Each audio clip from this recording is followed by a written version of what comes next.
ठीक है। Okay, so from today onwards हम लोग क्लाइमेट चेंज के रिलेटेड जो भी इंटरनेशनल एनवायरमेंटल कन्वेंशंस है उसके बारे में हम लोग आज से लेक्चर से शुरुआत करने वाले हैं। Again it will hardly take 2 more lectures to cover this topic.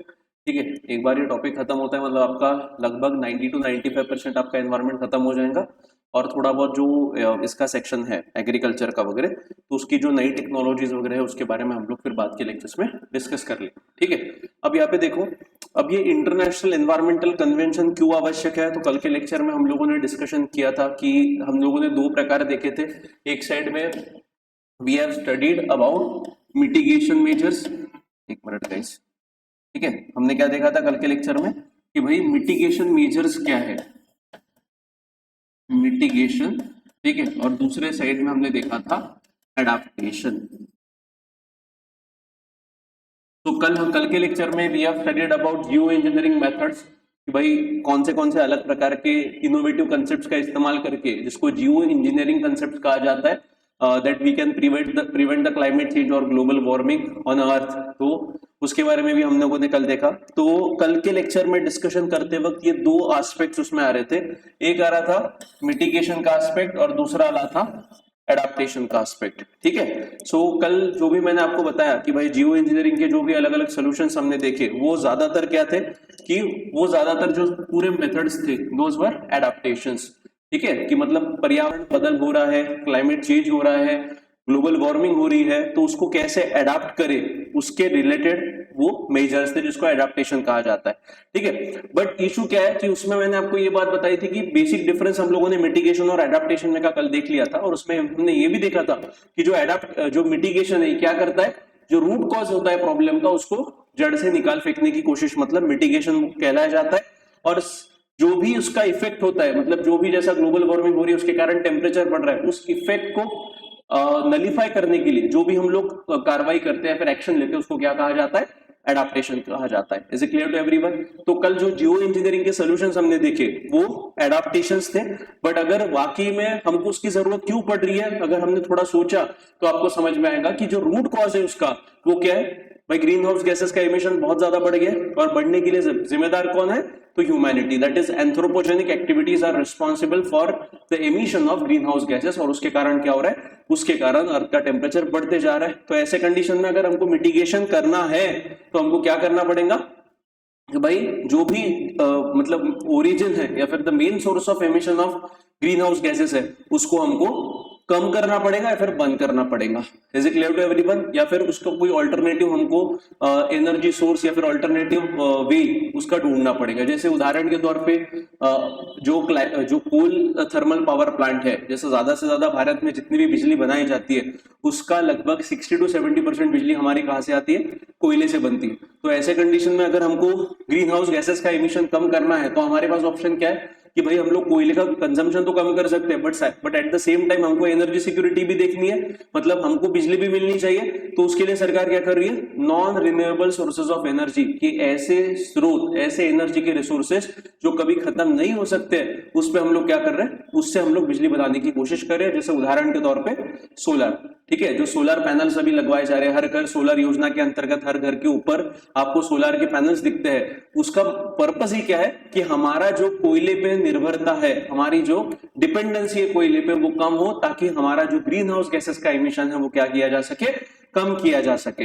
Is it clear to everyone? मतलब by the implementation of the scheme with the name of हर घर सोलर योजना, the government is basically trying to mitigate the climate change, या फिर जो भी root cause है उसको address करने की कोशिश सरकार वहां पे कर रही। अब देखो, कल मैंने बताया था बेटा कि भाई ये 2 मिटिगेशन और एडाप्टेशन में जब डिफरेंशिएशन हम लोग देख रहे थे तो उसमें भी हमने बखूबी देखा था कि ये जो एडाप्टेशन होता है ये कैसा फिनोमिना है, इट इज लोकलाइज्ड फिनोमिना। कैसा फिनोमिना है, ये लोकलाइज्ड फिनोमिना है। एक मिनट, हाँ, ये लोकलाइज्ड फिनोमिना है। और जब मिटिगेशन हमको करना है तो मिटिगेशन कैसा है, it is a global phenomena. मतलब अगर हमको प्रॉब्लम से जड़ से निकालना है, उसके रूट कॉज को एलिमिनेट करना है, तो the solution must be found out at a global level. और अगर हमको एडाप्टेशन करना है, the solution must be found out at a local level, मतलब एडाप्टेशन लोकल लेवल पे होता है और मिटिगेशन ग्लोबल लेवल पे होता है। तो ये चीज हम लोगों ने कल देख ली थी। इवन मैंने ये भी आपको बताया था कि भाई मिटिगेशन करना है, मतलब अगर ग्रीन हाउस गैसेस का इमिशन कम करना है ताकि ग्लोबल वार्मिंग से को रोका जाए या फिर क्लाइमेट चेंज को रोकने के लिए, तो हमको क्या करना पड़ेगा? सिर्फ एक कंट्री को एक्शन लेके मतलब नहीं है, जितने भी दुनिया में बड़े बड़े देश है उन सारों ने एक प्लेटफॉर्म पे आके अगर कुछ एग्रीमेंट वो लोग करते हैं कि नहीं भाई हम लोग इतना इमिशन कम करेंगे, तब जाके mitigation is possible. Is it clear to everyone? Mitigation is possible. देखो मैंने इसके पहले भी आपको बताया था कि हम लोग जनरली बोलते हैं सेव एनवायरमेंट, सेव नेचर वगैरह ऐसी बातें होती है, but again the purpose of these all campaigns is basically not to save him but to save us. मतलब अगर हमको बचाना है, हमको अगर अर्थ पे सरवाइव करना है, तो इट इज आवर रिस्पॉन्सिबिलिटी कि हमने क्या करना चाहिए, हमने मिटिगेशन के जो मेजर्स है वो सारे देशों ने इक्वल लेवल पे उसका पालन करना चाहिए। अब देखो इसमें भी अगर हम लोग बात करते हैं तो दुनिया, आपको पता है कि दुनिया is divided into develop countries and developing countries. अब जो डेवलप कंट्रीज है वो डेवलप कंट्रीज ने ऑलरेडी एमिशन कर चुके हैं वो, ठीक है। जैसे यूरोप की अगर बात करें तो यूरोप में जो इंडस्ट्रियल रेवोल्यूशन आया बेटा, वो कब से आया? 1850 के बाद आया, ठीक है। मतलब 1800 में वहां से इंडस्ट्रियल रिवॉल्यूशन की शुरुआत होती है, तो अभी तक चल रहा है, ठीक है। और अभी अभी जब वो डेवलप हो चुके हैं, तब जाके उनका जो एमिशन है, मतलब कार्बन डाइऑक्साइड का या फिर ग्रीन हाउस गैसेस का एमिशन है, वो अभी कम हो रहा है। बट अगर हम लोग डेवलपिंग कंट्रीज की बात करते हैं, जैसे इंडिया हो गया, चाइना हो गया, इन कंट्रीज का प्रॉब्लम क्या है कि अभी तक ये कंट्रीज डेवलपिंग थे और अभी भी हम लोग डेवलपिंग ही है। और अगर हमको डेवलप बनना है तो हमको और इंडस्ट्रीज को बढ़ावा देना पड़ेगा और इंडस्ट्री सेटअप करने पड़ेंगे। मतलब इंडस्ट्रीज अगर सेटअप करने पड़ेंगे, इसका मतलब क्या कि ग्रीन हाउस गैसेस इमिशन ये डेवलपिंग कंट्रीज से बढ़ेगा और डेवलप कंट्री से क्या हो रहा है, कम हो रहा है। बट डेवलप कंट्री की अगर हम लोग बात करते हैं तो इन्होंने क्या है, इन्होंने ऑलरेडी एमिशन कर दिया है। मतलब अभी जो हम लोग प्रॉब्लम देख रहे हैं, इस प्रॉब्लम की जड़ मतलब इस प्रॉब्लम का जो निर्माण है वो किसने किया? डेवलप कंट्रीज ने किया, क्योंकि उन्होंने ऑलरेडी पहले ही एमिशन कर दिया और इतना एमिशन किया कि अभी ये खामियाजा हमको भुगतना पड़ रहा है। और जब भी ऐसे इंटरनेशनल एनवायरमेंट कन्वेंशन या फिर इंटरनेशनल एनवायरमेंट कॉन्फ्रेंस होते हैं, तो उसमें जो डेवलपिंग कंट्री है जैसे भारत, चीन, ब्राजील, ठीक है, ये हमेशा डेवलप कंट्री को बोलते हैं कि देखो भाई आप लोगों ने क्या किया, ऑलरेडी पोल्यूशन आपने कर दिया है, तो ये आपकी जिम्मेदारी बनती है कि अभी जो आपका विकास हो चुका है उससे जो भी आपने पैसा कमाया है, उस पैसे का एक पैसे से जो भी मदद है वो आप हमें करें, और हम लोग फिर उस पैसे से क्या करेंगे, जो भी एडवांस लेवल की टेक्नोलॉजी है कि जिससे कम से कम पोल्यूशन हो सकता है, ऐसी टेक्नोलॉजी पे हम लोग वो पैसा खर्च करेंगे। बिकॉज डेवलपिंग कंट्रीज के पास में ये जो नए टेक्नोलॉजिकल सॉल्यूशंस है उस पर पैसा इन्वेस्ट करने के लिए पैसा नहीं है। जैसे उदाहरण के तौर पे भारत की बात करें बेटा, अब भारत में ऑलरेडी गरीबी है, भारत में ऑलरेडी बहुत सारे प्रॉब्लम्स है, सोशियो इकोनॉमिक प्रॉब्लम्स है। अब ऐसे कंडीशन में अगर हमारे सरकार ने डिसाइड किया कि चलो भाई कल जाके पूरा पैसा हम लोग डाइवर्ट करते हैं रिन्यूएबल सोर्सेज ऑफ एनर्जी की तरफ, कि भाई ऐसे सोर्सेस कि भाई जिनसे पोल्यूशन कम होगा, तो क्या हो जाएगा बेटा, बाकी हमारे पास जो सोशियो इकोनॉमिक डेवलपमेंट के लिए पैसा ही नहीं बचेगा। तो ऐसे कंडीशन में जो डेवलपिंग कंट्रीज है इनको पैसे की आवश्यकता है, और ये इंटरनेशनल एनवायरमेंटल कन्वेंशन जो होते हैं ये अश्योर्ड करते हैं कि भाई इसमें एग्रीमेंट प्रॉपर एक यूनानिमस डिसीजन लेने की वहां पे कोशिश की जाती है। बट अगेन बहुत बार झगड़े होते हैं कि भाई जैसा डेवलप कंट्रीज भी इंडिया और चाइना को टारगेट करती है कि भाई आप तो ठीक है आप डेवलपिंग हो, बट सबसे ज्यादा पोल्यूशन आज के टाइम पे अगर कोई कर रहा है तो वो चीन और भारत कर रहा है, ठीक है। तो ये लोग बोलते हैं कि ठीक है फाइनेंशियल हम लोग कर लेंगे, बट अभी भारत और चाइना या फिर ब्राजील समान जो डेवलपिंग कंट्रीज है इन्होंने भी क्या करना चाहिए, इन्होंने भी अपना एमिशन कम करना चाहिए, वो भी रैपिडली कम करना चाहिए। बट हम लोग बोलते हैं कि भाई आप लोगों ने पहले कर दिया है तो हमको थोड़ा समय दो, हमको थोड़ा समय दो। जैसे डेवलप कंट्री को टारगेट 10 साल का है तो भारत के लिए वो टारगेट कम से कम 30-40 साल का रहेगा। बिकॉज अभी क्या है, we are at a developmental stage, और जैसे ही हम लोग एक पीक पे आ जाएंगे उसके बाद हम लोग क्या करेंगे, हमारा जो इमिशन है वो कम करने के लिए कोशिश करेंगे। मतलब ये ऐसा नहीं होता है कि नहीं भाई हमने कल के मीटिंग में बोल दिया कि कम कर लेंगे तो फटाक से 2 साल में 3 साल में ऐसे डिसीजन नहीं होते।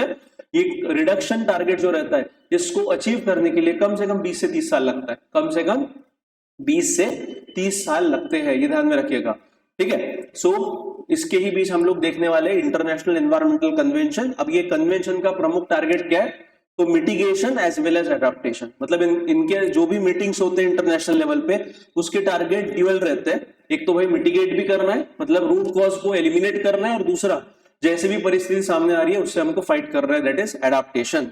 ठीक है, सो इंटरनेशनल एनवायरमेंटल कन्वेंशन के लिए शुरुआत करते हैं। अब देखो पहले हमको क्या देखना है बेटा, एक मिनट गाइस, क्लियरिटी बराबर नहीं आ रही है।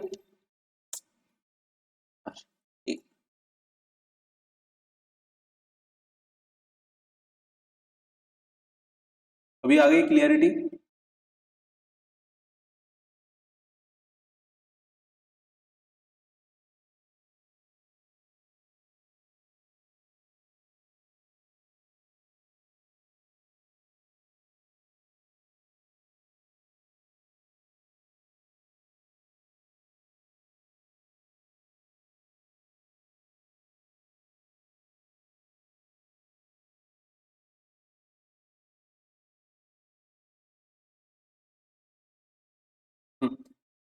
ठीक है, सो समझा, पर्पस समझा। इंटरनेशनल जो एनवायरमेंटल कन्वेंशन होते हैं उसका पर्पस क्या है, ऑनलाइन में चैट सेक्शन में रिप्लाई करो। और ये जो भी डिबेट्स होती है या फिर जो भी कॉन्फ्रेंसेस होती है इसमें हमेशा जो झगड़े होते हैं वो झगड़े किसके बीच में होते हैं, एक साइड में रहते हैं बेटा डेवलप कंट्रीज और दूसरे साइड में रहते हैं डेवलपिंग कंट्रीज। एक साइड में रहते हैं डेवलप कंट्रीज और दूसरे साइड में रहता है डेवलपिंग कंट्रीज।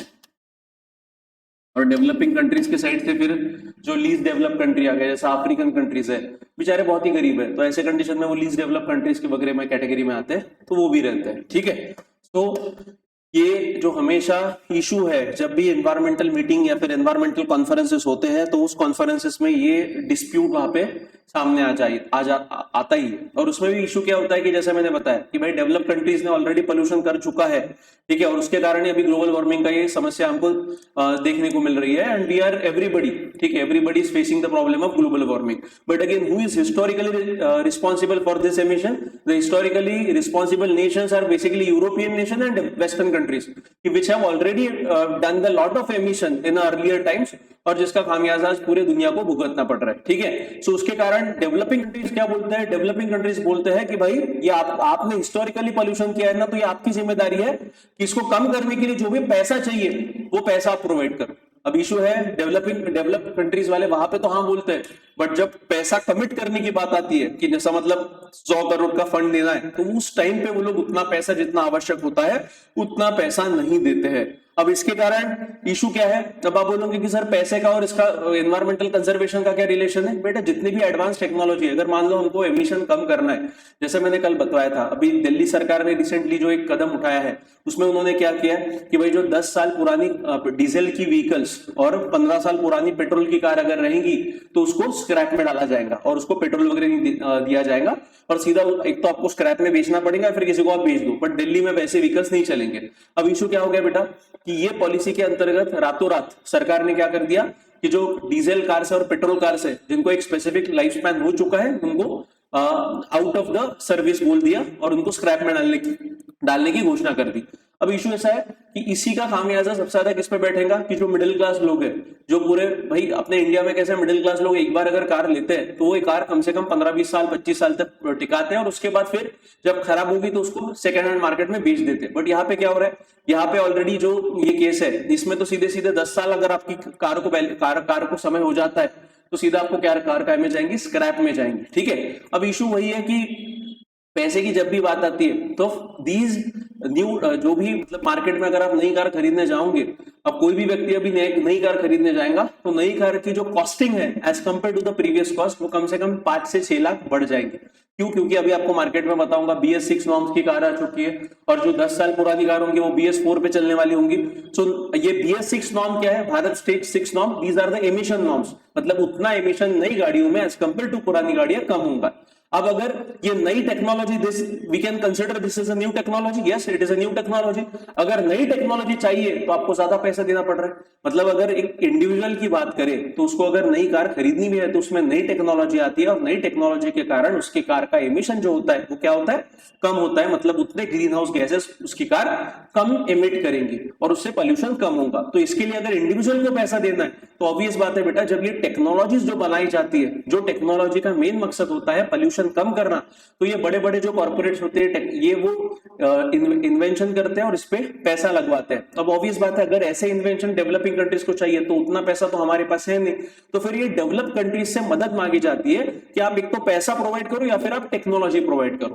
टेक्नोलॉजी कौन सी? कि ऐसी टेक्नोलॉजी की जिससे पॉल्यूशन की जो समस्या है उसको क्या किया जा सके, टैकल किया जा सके, उसको सॉल्व किया जा सके। So for that international fund is also being created. But issue क्या होता है कि भाई डेवलप कंट्री वाले प्रॉमिस तो करते हैं इतना पैसा देंगे, बट जितना कमिट करते हैं उतना पैसा नहीं देते। उसके कारण क्या हो रहा है? The fight against climate change, the fight against global warming is slowing down. ठीक है, मतलब जितने स्पीडीली होना चाहिए उतनी स्पीडीली एक्शन नहीं लिया जा रहा है। तो उसके रिलेटेड ये कन्वेंशंस वगैरह जो है वो हमको देखने की भाई कौन से कन्वेंशंस होते हैं, कौन से इंटरनेशनल ऑर्गेनाइजेशंस है कि जो क्लाइमेट चेंज या फिर ग्लोबल वार्मिंग से फाइट करने के लिए यहाँ पे कोशिश कर रहे हैं। तो शुरुआत करते हैं। तो first organization is international energy agency. First agency क्या है? IEA, international energy agency. और इसी ये IEA ही एक रिपोर्ट पब्लिश करती है जिसका नाम है वर्ल्ड एनर्जी आउटलुक रिपोर्ट। ठीक है, वर्ल्ड एनर्जी आउटलुक रिपोर्ट ये 2021 का इन्होंने पब्लिश किया था।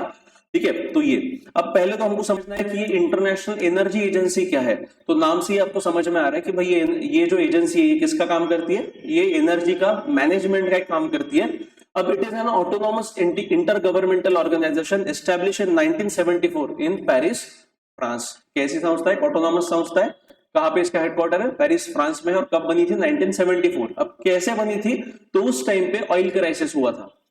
उस 1974 में ऑयल क्राइसिस हुआ था और ऑयल क्राइसिस को टैकल करने के लिए ये संस्था का गठन किया गया था जिसका नाम क्या रखा गया था? International energy agency. It was established in the framework of OECD। ठीक है, मतलब ये किसने बनाई है? एक और दूसरे नाम की संस्था है जिसका नाम है OECD, organization of economic cooperation and development. Organization of economic cooperation and development in the wake of the oil crisis in 1973। So 1973 में जो भी डेवलप कंट्रीज थे, अब जनरली आपको पता होगा कि अभी आज के टाइम पे रशिया में भी आपको ऑयल मिलता है, अमेरिका में भी ऑयल का प्रोडक्शन होता है, but in 1960s and 1970s one of the major source of production of oil was middle east. और उस टाइम पे 1973 में मिडिल ईस्ट में क्राइसिस हो गया था और उसके कारण ये संस्था का निर्माण किया गया था। किसके तरफ? Organization of economic cooperation and development, इस ऑर्गेनाइजेशन ने ये करवाया था। अब ये OECD क्या है? तो अभी का शॉर्ट में इतना समझ लो कि OECD एक डेवलप जो देश है, जो डेवलप देश है उनकी एक संगठना है और इसका भी हेडक्वार्टर पेरिस, फ्रांस में लोकेटेड है। ज्यादातर इसके जो देश है वो सारे देश काय में आते हैं? डेवलप कंट्रीज में कंसिडर किए जाते हैं। ठीक है, तो इन्होंने ये इंटरनेशनल एनर्जी एजेंसी 1974 में इसकी स्थापना की थी। अब इसका पर्पस क्या है IEA का? It mainly focuses on it's energy policies which include economic development, energy security, engagement world wide and environmental protection. अब देखो सिंपल सी बात है, ये इंटरनेशनल एनर्जी एजेंसी क्या करती है? तो एकदम सिंपल लैंग्वेज में जो सस्टेनेबल एनर्जी ये है, यूसेज है, वो कैसे होना चाहिए उस पर फोकस करने का काम किसका है? इंटरनेशनल एनर्जी एजेंसी का। मतलब सस्टेनेबल हम लोग कैसे यूज कर सकते हैं कि जिसके तहत सस्टेनेबल एनर्जी रिसोर्सेज को हम लोग कैसे यूज कर सकते हैं कि जिसके तहत जो एनर्जी रिसोर्सेस है वो हमारी फ्यूचर जनरेशन के लिए बचाई जा सके और अभी पॉल्यूशन क्या किया जा सके? कम किया जा सके। तो इसके 4 पैरामीटर है जिसको 4E पैरामीटर कहा जाता है। किस पे फोकस करती है? तो पहला इकोनॉमिक डेवलपमेंट में, दूसरा एनर्जी सिक्योरिटी, तीसरा engagement world wide and environmental protection. These policies are also known as 4E's of the IEA, international energy agency के 4 E है।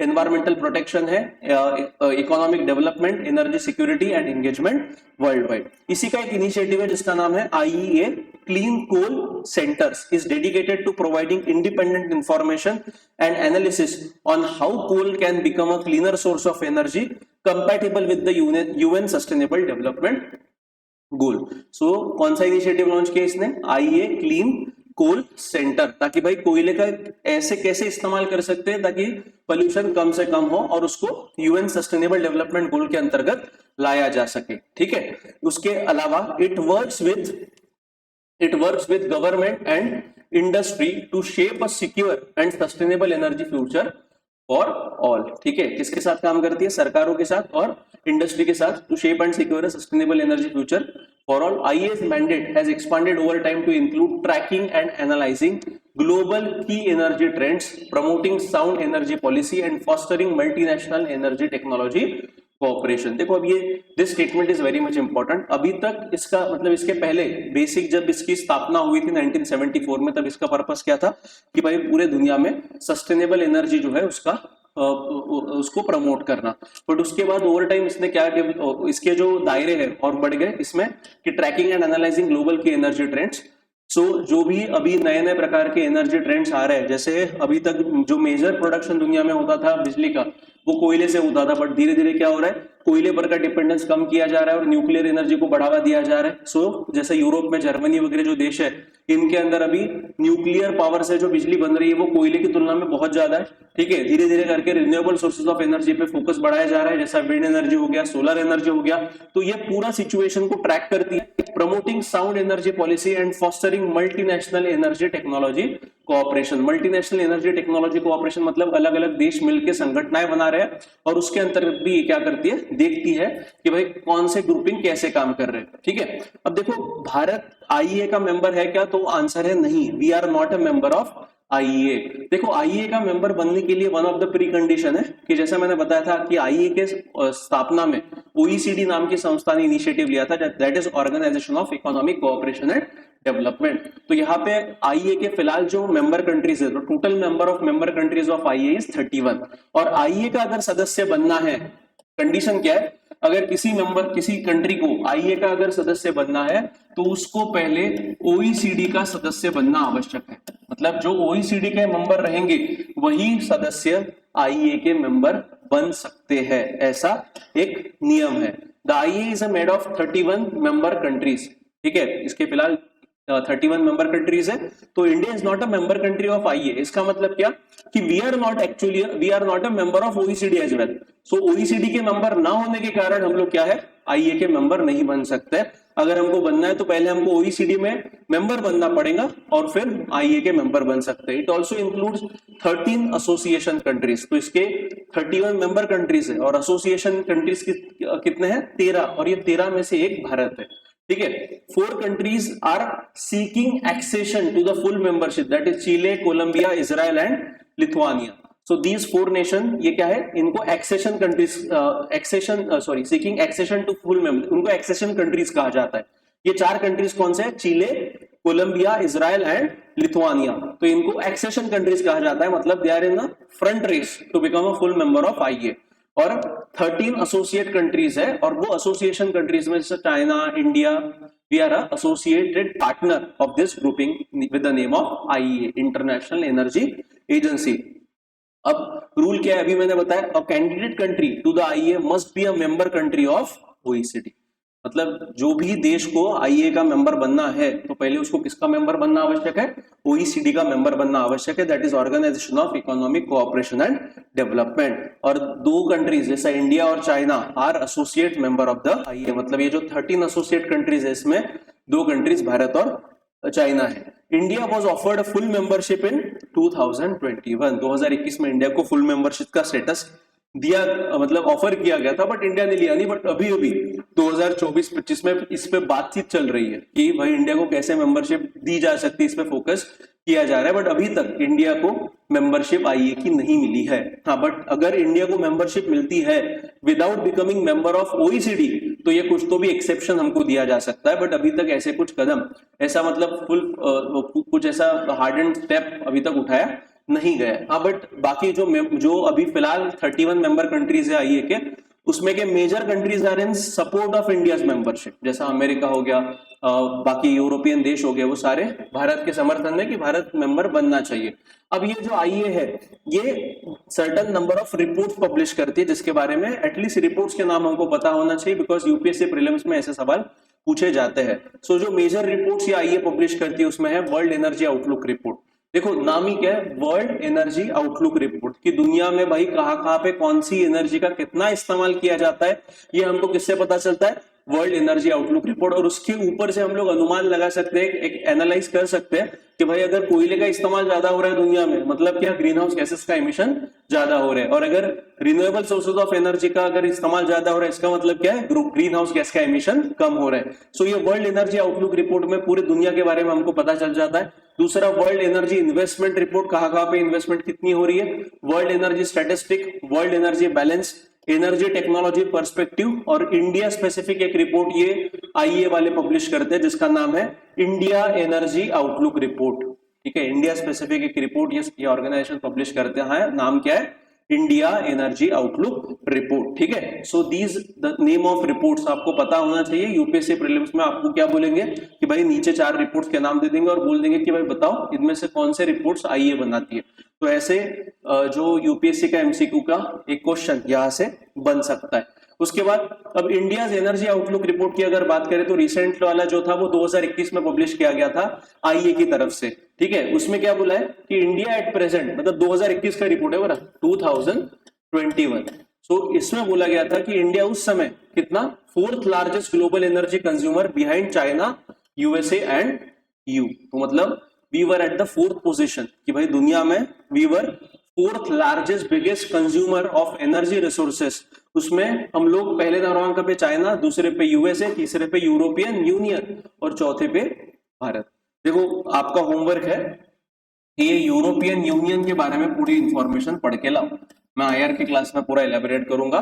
ये यूरोपियन यूनियन क्या है, इसमें कितने देश आते हैं, कितना इसका जीडीपी है और कैसे ये लोग काम करते हैं। सो ये आपका होमवर्क है यूरोपियन यूनियन के related. So immediately after the lecture just Google it, आपको पूरी इंफॉर्मेशन मिल जाएंगी। सो मतलब पहले क्रमांक पे सबसे बड़ा कंज्यूमर कौन है, चाइना, उसके बाद अमेरिका, तीसरा यूरोपियन यूनियन और चौथे क्रमांक पे भारत आता है। We are one of the largest importer as well as consumer of energy resources in the world. क्या बोला मैंने, we are one of the largest importer, import भी बहुत ज्यादा करते हैं और दुनिया में सबसे ज्यादा कंज्यूम भी जो ज्यादा करने वाले देशों में भारत का नंबर आता है। ठीक है, India will become 3rd highest energy consuming country in the world.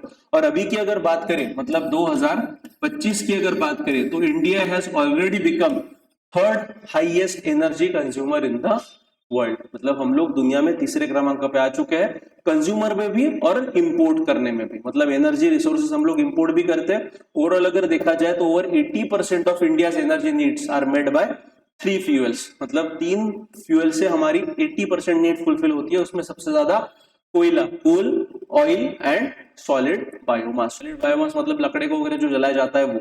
सो ये 3 सोर्सेस से हमारा कितना एनर्जी नीड फुलफिल होता है, 80% of our energy need is fulfil by these 3 sources. And in 2021 the installed renewable energy generation capacity as of March 2021 was 94 gigawatt. ये बढ़ के अभी तक 140-150 गीगावाट तक आ चुकी है। मतलब क्या है कि दिन ब दिन इंडिया में जो रिन्यूएबल एनर्जी का प्रोडक्शन है, रिन्यूएबल एनर्जी से बिजली बनाने का प्रमाण है, वो क्या होते जा रहा है, बढ़ते जा रहा है। और अच्छी बात है, ये अच्छी बात है। बट अगेन बेटा थोड़ा अगर हम लोग थोड़ा डीप एनालिसिस करते हैं तो हमको एक बात तो पता चलेगी कि भाई ये जो रिन्यूएबल एनर्जी सोर्सेस है, अगर इससे बिजली बनवानी है, जैसा विंड जनरेशन हो गया, फिर सोलर पावर हो गया, बेटा इन सबके लिए पैसा बहुत लगता है। ठीक है, जैसा उदाहरण के तौर पे अभी आपके घर पे जो सोलर पैनल्स वगैरह लगवाए जाते हैं, देखो छोटे छोटे 4 या 5 पैनल रहते हैं।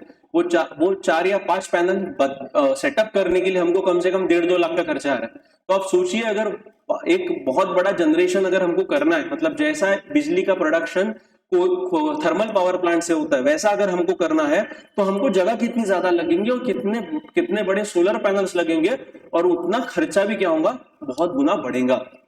मतलब एक बात तो पता चलती कि ये जो भी रिन्यूएबल सोर्सेज ऑफ एनर्जी है, इनसे अगर हमको बिजली बनवानी है, अगर इन पे हमको शिफ्ट होना है तो हमको क्या चाहिए, पैसा चाहिए हमारे पास में, और पैसा बहुत ज्यादा होना चाहिए। और दूसरी बात, एडवांस लेवल ऑफ टेक्नोलॉजी पे हमको कंटिन्यूसली इन्वेस्टमेंट करना पड़ेगा। जैसे देखो पहले के जो सोलर पैनल्स आते थे, पहले मतलब 10 साल पहले, तो सोलर पैनल सिर्फ जब सूरज की रोशनी रहती थी तभी वो बिजली प्रोडक्शन करते थे। बट अभी ऐसे कुछ सोलर पैनल्स आ चुके हैं कि सूरज रहने दो नहीं रहने दो, बट वो अपना ही बिजली प्रोडक्शन करेंगे। थोड़ा कम होगा बट होगा, मतलब जैसा बादल होते हैं, जैसा अभी बारिश हो रही है तो बादल, बट लाइट इज देयर। हाँ, तो ऐसे में भी वो सोलर पैनल्स क्या करते हैं, काम करते हैं। अब ये क्या है, this is the research which was done by the scientist for solar panels, कि भाई सोलर पैनल्स एकदम कम इंटेंसिटी कम लाइट में भी कैसे एनर्जी प्रोड्यूस कर सकते हैं, उस पर रिसर्च किया। और वो रिसर्च के लिए बेटा पैसा लगता है। तो ऑब्वियस बात है, अगर ये टेक्नोलॉजी अगर बड़े बड़े कंपनी हमको देंगी तो उसके लिए दे विल चार्ज मनी, और इसके लिए इतना पैसा हमारे पास नहीं है, तो हमको ये डेवलप कंट्रीज ने मदद करना चाहिए। That is our demand. Is it clear to everyone? समझा? तो देखो फिलहाल की अगर बात करें तो India is 3rd largest importer of energy resources as well as consumer of energy resources, मतलब दुनिया में तीसरे क्रमांक का इंपोर्ट एनर्जी रिसोर्सेस का भारत करता है। और कंज्यूमर की अगर बात करें कंजम्पशन की, तो we are the third largest consumer of energy resources in the world after China, USA. ठीक है, दो के बाद तीसरे क्रमांक पे भारत। तो इंडिया एनर्जी आउटलुक रिपोर्ट कौन पब्लिश करता है? IEA, India international energy agency. ठीक है, इसके बाद अब फिलहाल अगर देखते हैं तो what is the state of India's energy consumption, मतलब 2025 की अगर बात करते हैं तो what is the status of energy consumption right now. तो इसमें अगर पहला क्रूड ऑयल की अगर बात करें तो लगभग भारत बेटा 87% ऑफ क्रूड ऑयल, कितना? 87% ऑफ क्रूड ऑयल इंडिया क्या करता है? इंपोर्ट करता है। 87% क्रूड ऑयल हम लोग इंपोर्ट कर रहे हैं, मतलब देश में हमारे कितना बन रहा है, कितना उत्पादन हो रहा है? तो 13% of crude oil is domestically produce. तो देश के अंदर सिर्फ 13% का क्रूड ऑयल का उत्पादन हो रहा है और 87% क्रूड ऑयल हम लोग क्या कर रहे हैं? बाहर से इंपोर्ट कर रहे हैं। मतलब दिन ब दिन क्या होते जा रहा है? दिन ब दिन हमारा क्रूड ऑयल का जो इंपोर्ट है उस पर डिपेंडेंस बढ़ते जा रहा है। तो यहाँ पे देखो total imports in 2023-24 234.26 million tonne of crude oil we imported. Import dependence की अगर बात करें तो India crude oil import dependency increase to 87.8% in 2023-24। पहले मैं क्या बताता था कि पहले जो स्टैट्स थे उसमें 20% प्रोडक्शन भारत में होता था और 80% का इंपोर्ट करना पड़ता था, बट अभी भारत का प्रोडक्शन कम हो चुका है। तो कितना? तो भारत में अभी सिर्फ 13% का उत्पादन होता है और बाकी 87% जो उत्पादन है वो हमको बाहर से इंपोर्ट करना पड़ता है। किसकी बात बता रहा हूँ बेटा? Crude oil. क्रूड ऑयल मतलब क्या? कि जिसको कच्चा तेल बोलते हैं, जिससे हमको पेट्रोल डीजल जो काले कलर का तेल होता है, फिर उससे पेट्रोल अलग निकाला जाता है, डीजल अलग निकाला जाता है, अलग गैसोलीन अलग निकाला जाता है और जो पेट्रोलियम प्रोडक्ट्स होते हैं वो अलग अलग निकलते हैं। तो ये क्रूड ऑयल से निकलता है। ठीक है, फ्यूचर प्रोजेक्शन की अगर बात करें तो crude oil consumption is expected to grow at a compound annual growth rate of 4.59% to 500 million tonne by financial year 40। 2040 तक ये रिक्वायरमेंट हमारी कितनी होने वाली है? 2023-24 में 234.26 मिलियन टन है and this requirement of crude oil will going to double in the next 20 years, sorry next 15 years only। ठीक है, 2040 तक कितनी होंगी? 500 मिलियन टन का ये हमारा रिक्वायरमेंट बढ़ने वाला है, मतलब दिन ब दिन क्रूड ऑयल का रिक्वायरमेंट इंडिया में बढ़ेगा। ठीक है, अब यहाँ पे देखो these are the various things which we actually get from a crude oil. तो पेट्रोलियम प्रोडक्ट्स एंड डीजल की अगर बात करें तो यहाँ पे इंपोर्ट कितना हुआ है तो वो बताया है। उसके बाद एक्सपोर्ट कितना हुआ, मतलब एक्सपोर्ट क्या करते हैं हम लोग? अब क्रूड ऑयल तो इंपोर्ट किया जाता है बट क्रूड ऑयल को रिफाइन करके प्रोसेस करके उसके अलग अलग कंपोनेंट्स अलग निकाले जाते हैं और उसमें के जो भी प्रोसेस करके मटेरियल निकलता है उसको हम लोग एक्सपोर्ट करते हैं। रिफाइनिंग कैपेसिटी भी इंडिया की है, डीजल डिमांड भी इंडिया में आने वाले समय में बढ़ने वाली है। मतलब क्या? ये सारी चीजें जो है बेटा, ये बात करते हैं पेट्रोलियम प्रोडक्ट एंड डीजल की, तो आने वाले समय में पेट्रोलियम प्रोडक्ट का और डीजल का रिक्वायरमेंट इंडिया में बढ़ने वाला है।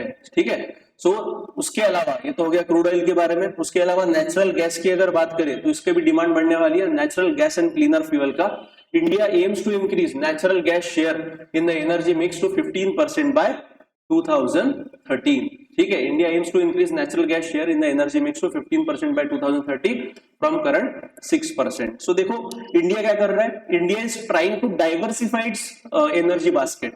इंडिया क्या कर रहा है? India is basically trying to diversify it's diversify its energy basket. Diversify करना मतलब पहले हमारा डिपेंडेंस सिर्फ क्रूड ऑयल पे था, बट अभी धीरे धीरे करके हम लोग क्या कर रहे हैं कि क्रूड ऑयल का तो इंपोर्ट हमारा है बट उस पर निर्भरता कम करने के लिए हम लोग जो नेचुरल गैस है, जैसा हमारे घरों पे एलपीजी इस्तेमाल की जाती है, गाड़ियों में सीएनजी का इस्तेमाल अभी बढ़ गया है, तो धीरे धीरे करके हम लोग सीएनजी एलपीजी मतलब जिसको नेचुरल गैस बोलते हैं और that is cleaner fuel as compare to crude oil. ठीक है, ये जो गैस एलपीजी हो गया, सीएनजी हो गया, तो इसको क्या कंसिडर किया जाता है? These gases are considered cleaner source of fuel as compare to crude oil. तो इस पे हम लोग जो डिपेंडेंस है हमारा अभी बढ़ा रहे और क्रूड ऑयल पे डिपेंडेंस कम कर रहे हैं। तो कितना? अभी फिलहाल हम लोग 6% नेचुरल गैस इस्तेमाल करते हैं, तो इसको बढ़ा के हमको 2030 तक कितना बढ़ाना है? 15% तक बढ़ाना है, ताकि हमारा जो एनर्जी बास्केट है वो क्या हो सके? डाइवर्सिफाई हो सके और हमारा क्रूड ऑयल पर का डिपेंडेंस कम हो। ठीक है, उसके बाद टोटल एलएनजी इंपोर्ट की अगर बात करें, ये लिक्विफाइड नाइट्रोजन गैस है 2023-24 में, that is 31.80 billion cubic metre worth USD $13.405 billion. फिर उसके बाद इथेनॉल ब्लेंडिंग टारगेट। तो आपको पता होगा बेटा कि जनरली आप पेट्रोल पंप पे जाते हो तो हर एक पेट्रोल पंप में ना एक बोर्ड लगा रहता है कि हमारे पेट्रोल में इतना इतना इथेनॉल है, और गवर्नमेंट ऑफ इंडिया की पॉलिसी है कि आने वाले समय में जो भी पेट्रोल आपको मिलेगा वो पेट्रोल में इथेनॉल रहने वाला है। इथेनॉल क्या है? एक प्रकार का बायोडीजल है। इथेनॉल क्या है? एक प्रकार का बायोडीजल है कि जो हमको इससे मिलता है, जो अपना गन्ना होता है ना, गन्ने का प्रोसेसिंग करने के बाद इथेनॉल मिलता है। सो बेसिकली बायोडीजल में आता है बिकॉज ये बायोलॉजिकली तैयार किया जाता है। अब इसकी ब्लेंडिंग करने वाले हैं किसके साथ में? पेट्रोल के साथ में। तो ब्लेंडिंग मतलब जैसा रूल था अभी तक 5% का, मतलब आप अगर 100 रुपए का पेट्रोल लेते थे तो 100 रुपए में 5 रुपए का इथेनॉल और 95 रुपीज का पेट्रोल आपको मिक्स मिलता था। तो इसीलिए आप देखो जिस भी पेट्रोल पंप पे इथेनॉल ब्लेंडेड पेट्रोल रहता है वहां पे बोर्ड लगाया जाता है कि भाई आपकी यहाँ पे जो पेट्रोल मिलता है वो इथेनॉल वाला ब्लेंडेड है, मतलब 5% इथेनॉल रहेगा और 95% पेट्रोल रहेगा। और उसमें भी बोला जाता है कि भाई खबरदारी, मतलब कॉशन लिखा जाता है। कॉशन में बोला जाता है कि आपके टंकी में पानी नहीं होना चाहिए। क्यों? क्योंकि अगर आपके टंकी में पानी होता है तो ये इथेनॉल पानी के साथ रिएक्ट करके पानी बन जाता है। समझ में आ रहा है? तो इसीलिए जहां पे भी इथेनॉल ब्लेंडेड पेट्रोल रहता है तो वहां पे कॉशन क्या होना चाहिए कि आपके टंकी में, आपके पेट्रोल टैंक में या फिर डीजल टैंक में क्या नहीं होना चाहिए? पानी का कंसंट्रेशन नहीं होना चाहिए। तो एडवांस टू 20% बाय 25-26, मतलब आने वाले समय में ये इथेनॉल ब्लेंडिंग कितने करने वाली है? 20% बढ़ाने वाले। मतलब आप 100 रुपए का पेट्रोल लोगे तो 20 रुपए का इथेनॉल आएगा और 80 रुपए का पेट्रोल आएगा। मतलब पेट्रोल की डिमांड हमारी क्या हो जाएंगी? कम हो जाएंगी। मतलब पेट्रोल का इंपोर्ट जो है वो हमको कम करना पड़ेगा। So advance to 20% by 2025-26 to reduce reliance on fossil fuel with ethanol production capacity reaching around 1600 crore litre as of September 2024। देखो ये ethanol blended fuel is must. और आने वाले समय में जैसे मैंने बताया कि भाई हमको कितना क्रूड ऑयल इंपोर्ट करना पड़ता है? 87% हमको इंपोर्ट करना पड़ रहा है। अब देखो बेटा, क्रूड ऑयल जब इंपोर्ट करते हैं तो हमको सामने वाले देश को भी पेमेंट करना पड़ता है, और सामने वाले देश को जो पेमेंट करना पड़ता है वो किसमें करना पड़ता है? अमेरिकन डॉलर्स में करना पड़ता है। बिकॉज हमारी जो करेंसी है that is not a internationally accepted currency, तो हमको भी पेमेंट सामने में अमेरिकन डॉलर में करना पड़ता है। मतलब उतना अमेरिकन डॉलर फॉरेक्स रिजर्व हमारे पास होना चाहिए। तो ऑब्वियस बात है, अगर हमने इकोनॉमिक्स में देखा था कि ज्यादा जो भी पैसा हमारे पास आता है, ज्यादा से ज्यादा पैसा हमारा काय पे खर्च होता है? क्रूड ऑयल इंपोर्ट करने में खर्च होता है। और ऐसे कंडीशन में फिर अगर हमको क्रूड ऑयल का इंपोर्ट हम कम करना है तो हमको क्या करना पड़ेगा कि क्रूड ऑयल पे हमारा जो निर्भरता है, जो डिपेंडेंस है, उसको कम करना है। तो उसके लिए this ethanol blending is the very good option कि भाई आप जो पेट्रोल हम लोग बेचते हैं उसमें आप 80% पेट्रोल रखो और 20% इथेनॉल रखो। गाड़ी अच्छी चलती है, गाड़ी में कुछ भी दिक्कत नहीं होता है। और जो अपना आईसी इंजन होता है, इंटरनल कंबशन इंजन, उसमें भी कुछ भी प्रॉब्लम देखने को नहीं मिलता है। Is it clear to everyone? The ethanol blended petrol EBP programme has reduce CO2 emissions by 554 lakh metric tonne and substituted 181 lakh metric tonne of crude oil. देखो कितना महत्व है। क्या बोला कि अभी तक जो भी इथेनॉल ब्लेंडेड पेट्रोल के अंतर्गत पेट्रोल बेचा जाता था उसके तहत कितना कार्बन डाइऑक्साइड का एमिशन कम हो चुका है? 544 मेट्रिक टन का एमिशन कम हो चुका है कार्बन डाइऑक्साइड का। और क्रूड ऑयल का इंपोर्ट कितना कम हुआ? 181 लाख मेट्रिक टन का क्रूड ऑयल का इंपोर्ट भी क्या हो चुका है? कम हो चुका है। So this is the importance of ethanol blended petrol. Is it clear to everyone? समझा? शायद से आप में से बहुत सारे लोगों ने देखा होगा कि पेट्रोल पंप पे बोर्ड लगाया जाता है। ठीक है, उसके बाद ये तो होगा आईईए के बारे में, इंटरनेशनल एनर्जी एजेंसी। ठीक है, इंडिया स्पेसिफिक कौन सी रिपोर्ट पब्लिश करता है? IEA world energy outlook report एक, और एक इंडिया एनर्जी आउटलुक रिपोर्ट दूसरा। ठीक है, अब उसमें जो मैंने आपको बताया था कि अगर आपको आईईए का सदस्य बनना है तो you must be an member of OECD. अगर आप ओईसीडी के मेंबर होंगे तो ही आप आईईए के मेंबर बन सकते हैं। अब इसमें अगर स्पेसिफिकली बात करें तो सर ये ओईसीडी है क्या? तो मैंने आपको अभी बताया था कि ओईसीडी इज अ ऑर्गेनाइजेशन और grouping of a developed countries, कि जिनका स्टैंडर्ड ऑफ लिविंग बहुत अच्छा है, जिनका ह्यूमन डेवलपमेंट इंडेक्स भी बहुत हाई है। तो ऐसे देशों का समूह मतलब ओईसीडी। सो आम आसान भाषा में इतना ध्यान में रखना कि जो डेवलप कंट्रीज है, डेवलप कंट्रीज के ग्रुपिंग को ही ओईसीडी बोलते हैं। और अगेन इसका हेडक्वार्टर कहां पे लोकेटेड है? पेरिस, फ्रांस में। तो OECD is an inter governmental economic organisation founded to stimulate economic progress and world trade. ठीक है, so most OECD members are high income economies. अभी मैंने बताया कि मोस्ट ओईसीडी मेंबर्स क्या है?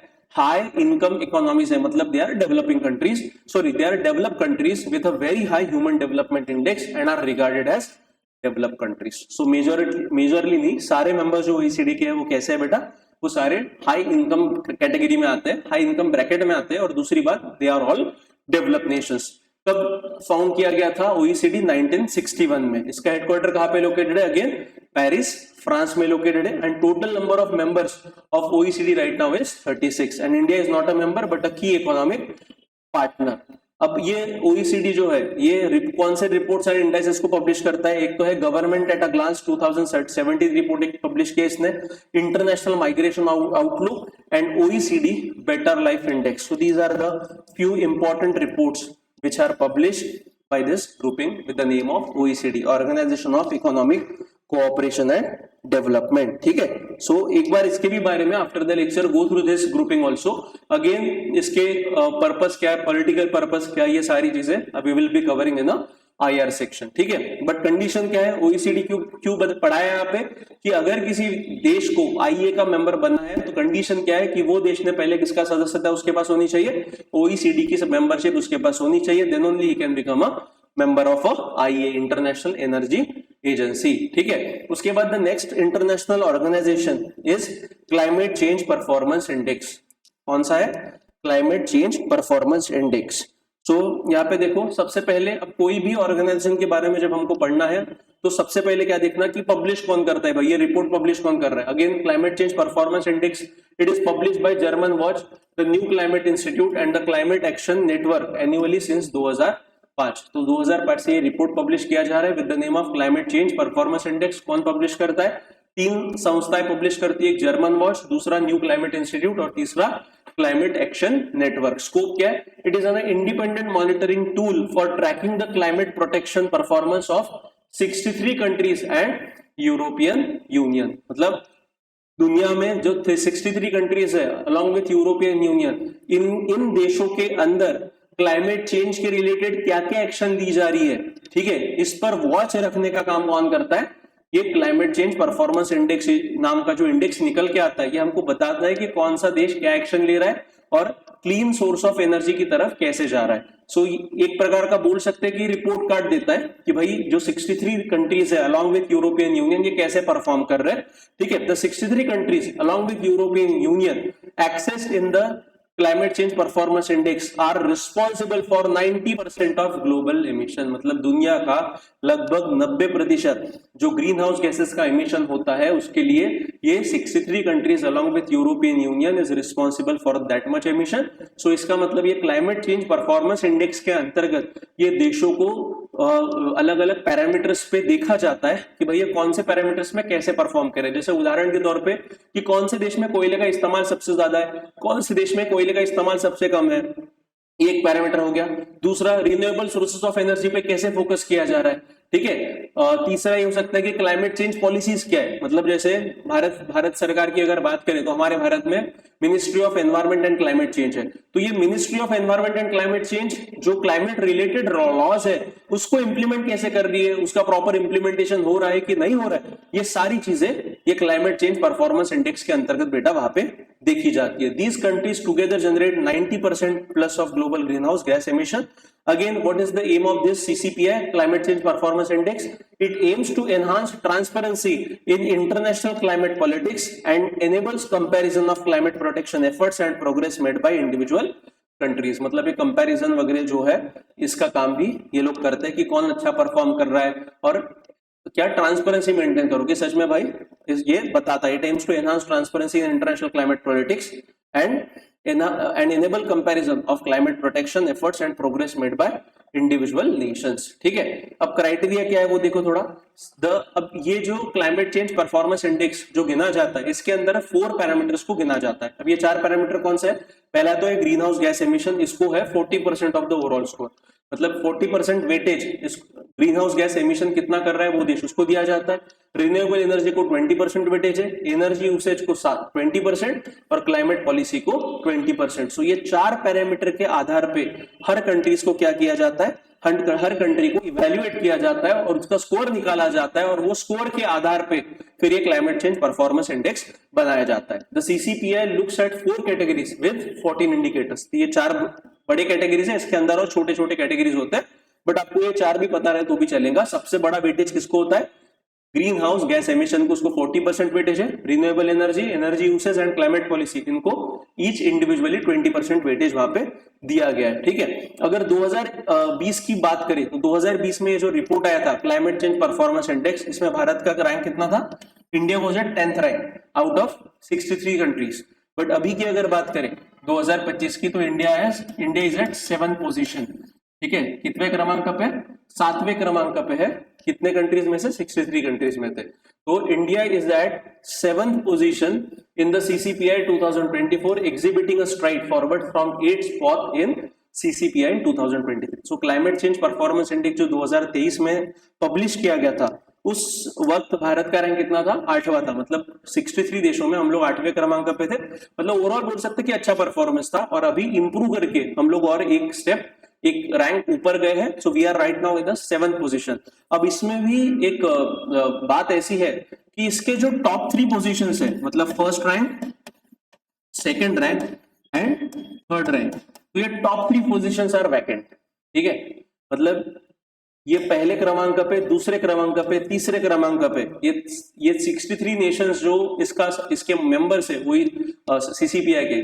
ठीक है, इसमें से कोई भी देश ये 3 पोजीशन हासिल नहीं कर पाया। मतलब क्या कि पैरामीटर्स के आधार पे जो ये फर्स्ट, सेकंड, थर्ड रैंक हासिल करने के लिए जितना स्कोर चाहिए उतना कोई भी देश हासिल नहीं कर पाया दुनिया में। तो इसका मतलब क्या? शुरुआत होती है चौथे से, चौथा, पांचवा, छठवा, चौथा part, 4th, 5th, 6th and 7th। So India is at 7th।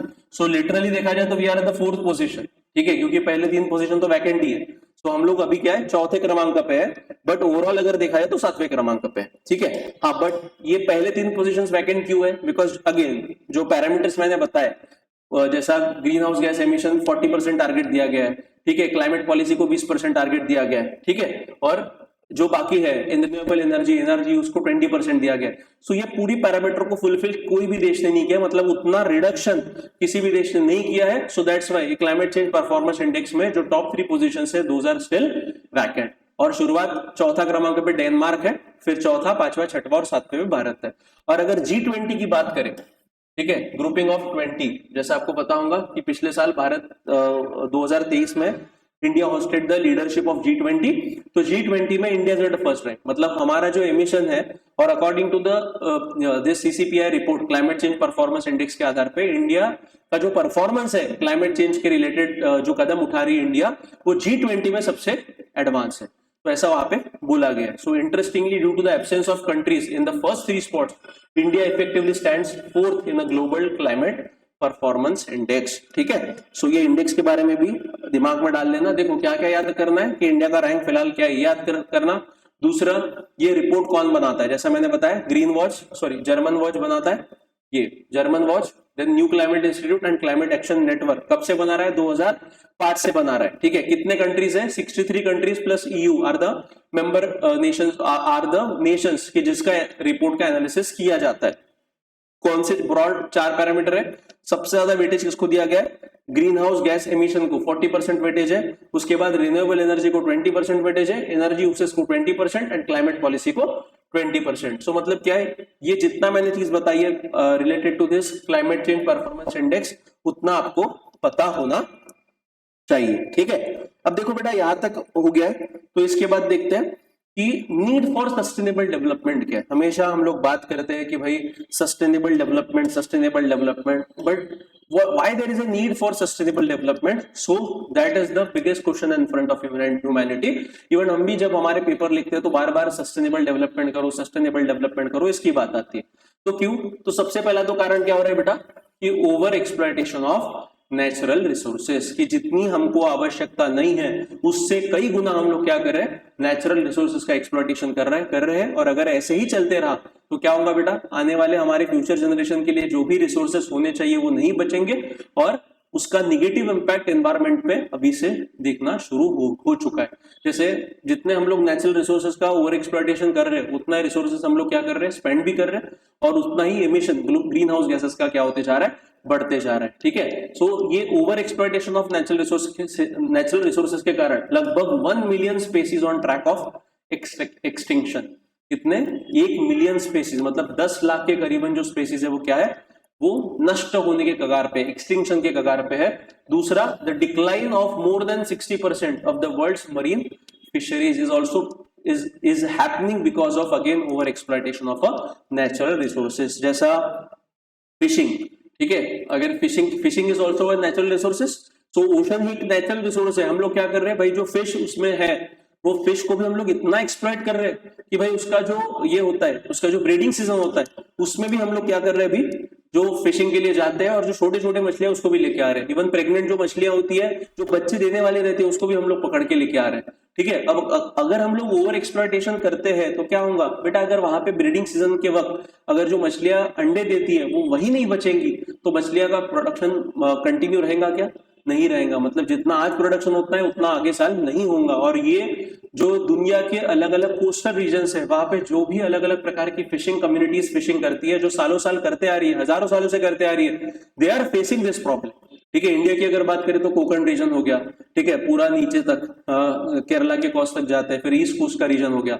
Her reason में यही प्रॉब्लम हो रहा है कि भाई because of commercial exploitation of fisheries, ठीक है, मतलब जो कमर्शियल बड़े बड़े कंपनीज जो आ रहे हैं और अलग अलग गलत तरीके इस्तेमाल कर रहे हैं। जैसा one of the way of collecting the fishes, जैसा आपको पता होगा कि जो पुराने जमाने में क्या होता था बेटा, मछुआरे रहते थे, जाल डालते थे और जाले में जितना मछली आती थी उसको पकड़ के लाते थे।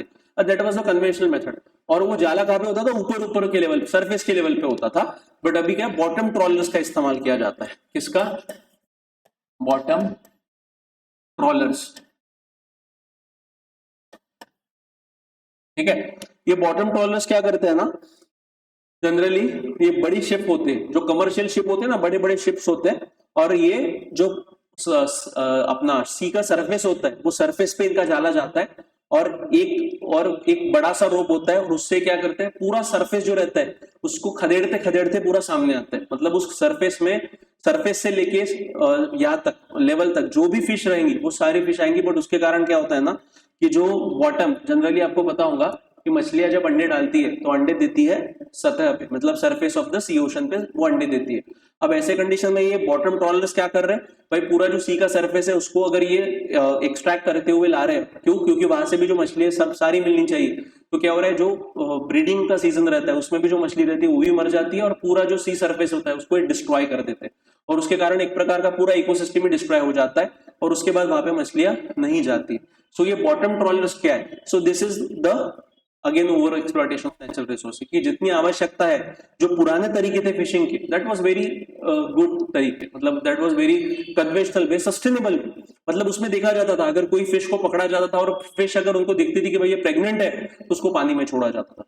ठीक है, बट अभी वैसा नहीं होता है। अभी जो मिला, छोटी फिश रहे, बड़ी फिश रहे, प्रेग्नेंट रहे, ना रहे, सारे फिश को वो जो बड़े बड़े इंडस्ट्रीज वाले वो ले लेते हैं, और उसके कारण जो ब्रीडिंग का सीजन रहता है तब भी ये फिशिंग होती है, और उस समय मछलियां नहीं बचती, और उसके कारण दिन ब दिन जो फिशरी इंडस्ट्री जिसको कहा जाता है, इसका प्रोडक्शन क्या होते जा रहा है, कम होते जा रहा है। Again leading to the negative impact on a sustainable livelihood of a local people.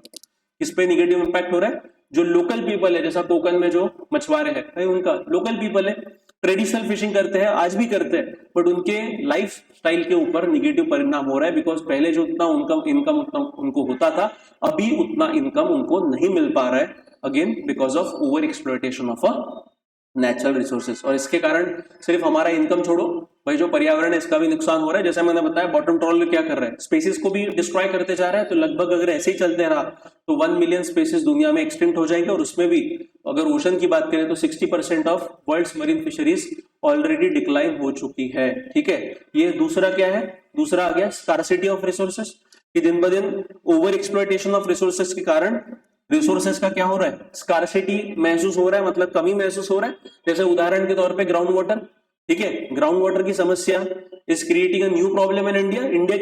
मैं इंडिया स्पेसिफिक बात कर रहा हूँ, दुनिया में भी ग्राउंड वाटर का प्रॉब्लम बहुत ज्यादा बढ़ रहा है, बिकॉज ग्राउंड वाटर की लेवल क्या होते जा रही है, प्रतिदिन कम होते जा रही है। अगेन कम होने का कारण क्या है, क्योंकि over exploitation of ground water resources. ठीक है, तो बेटा मैंने पहले ही बोला है कि भाई ग्राउंड वाटर जो है, जैसे मेरे घर में अगर कुआं रहता है तो मैं क्या करता हूं, मैं लगा देता हूं मशीन और जितना पानी चाहिए उतना पानी मैं इस्तेमाल करता हूं। तो ये क्या है, सो बेसिकली ये जो अप्रोच है, it is selfish approach of using the resources. और वाटर क्या है, water is not a personal resource, ये आपकी खुद, भले ही आपके जमीन के नीचे मिल रहा होगा तो आपकी प्राइवेट प्रॉपर्टी नहीं होती है। वाटर क्या है, it is a national resource, ये राष्ट्रीय संपत्ति है। तो सरकार ने उसमें भी कुछ रूल्स एंड रेगुलेशन लगाने चाहिए ताकि जो लोगों के घर पे कुएं हैं वो अनप्रोपोर्शनेटली उसका इस्तेमाल ना करे और वेस्टेज को उसको रोका जा सके। So that should be the way. So वही है कि स्कार्सिटी ऑफ रिसोर्सेज की अगर बात करें तो nearly 2/3 of the world's population will be living in a water scarce और वाटर स्ट्रेस्ड एरियाज बाय 2025, मतलब ऑलरेडी वी आर लिविंग। और 2030 तक तो ऐसा बोला जा रहा है कि भारत में पानी की जो समस्या है, ग्राउंड वाटर रिसोर्सेज जो है बहुत कम हो जाएंगे और उसके कारण बहुत दिक्कतों का सामना हमको करना पड़ सकता है। और इवन हम बिफोर दैट ओनली इन 2016 2018 हम लोग देख ही रहे कि चेन्नई में पूरा जो पानी था वो पूरा पानी ड्राई आउट हो गया था। बैंगलोर में भी वही सेम कंडीशन पिछले साल हमने देखी थी। मतलब क्या है कि हमारे जो शहर है वो शहरों में ग्राउंड वाटर अभी लिटरली खत्म होने के कगार पे है। और अगर उसको नहीं बचाया गया तो क्या होगा, आने वाले समय में ग्राउंड वाटर मिलेगा ही नहीं। मतलब कुआं खोदेंगे तो कुएं में पानी नहीं मिलेगा और हमको और कुआं डीप डीप जाना पड़ेगा और वो एक्विफर्स जो रहते हैं उसको टैप करना पड़ेगा। और उसको टैप करेंगे तो मैंने पहले ही बताया, वो पानी तो आप एक झटके में खाली कर सकते हो, बट उसको रिचार्ज करना भी उतना ही आवश्यक होता है। और अगेन जो भी हमारे मॉडर्न अर्बन इंफ्रास्ट्रक्चर है, जिसको हम लोग मॉडर्न तो कहते हैं, बट प्रॉब्लम क्या है कि सीमेंट के रोड बना के, सीमेंट के घर बना के आप क्या कर रहे हो, यू आर बेसिकली जो नेचुरल फ्लो रहता था पानी का, कि पानी कहां पे जाता था, सीधा जमीन में जाके परकुलेट होके नीचे जो अंडरग्राउंड वाटर रिजर्व्स रहते थे उसको रिचार्ज करता था, एक्वीफर्स को रिचार्ज करता था। अभी वो रास्ते भी हम लोग क्या कर रहे हैं, बंद कर रहे हैं under the guys of development. ठीक है, विकास के नाम पे अगर ऐसे ही विकास चलते रहा तो आने वाले समय में ग्राउंड वाटर में भी हमको पानी नहीं मिलेगा। अगर आप कुआं खोदते हो तो भी नहीं मिलेगा, अगर आप बोरवेल खोदते हो तो भी नहीं मिलेगा। क्यों? क्योंकि आपने उसका इस्तेमाल तो कर लिया, बट उसको रिचार्ज कैसे करना है इसके लिए आपने रास्ता ही नहीं छोड़ा। ठीक है, आप देखो ना, पहले के मैंने इसके भी पहले आपको बताया था कि इन द अर्लियर टाइम्स जो भी घर बनाए जाते थे दोज वर इको फ्रेंडली घर्स। अब देखो गांव के अंदर आज भी वो घर है कि जनरली क्या होता था कि घर के अंदर आप जाते थे तो बीच में वरांडा होता था, and that veranda was a open space. और ओपन स्पेस जो होती थी उसमें बीच में तुलसी का पेड़ लगाया जाता था। और वो जो एरिया था बीच का, वो बीच का एरिया में कोई भी टाइल्स नहीं लगती थी, उसमें मिट्टी रहती थी और वो मिट्टी में तुलसी का पेड़ रहता था। अब पर्पस क्या था उसका साइंटिफिक पर्पस था कि ठीक है भाई, एक तो भाई एयर सर्कुलेशन बना रहेगा, ठीक है, मतलब घर बंद भी हो जाएगा और बीच में वरांडा रहेगा तो एयर सर्कुलेशन बना रहेगा। जो भी बारिश होगी उसका पानी भी हम लोग स्टोर करके रख सकते हैं, मतलब रेन वाटर हार्वेस्टिंग।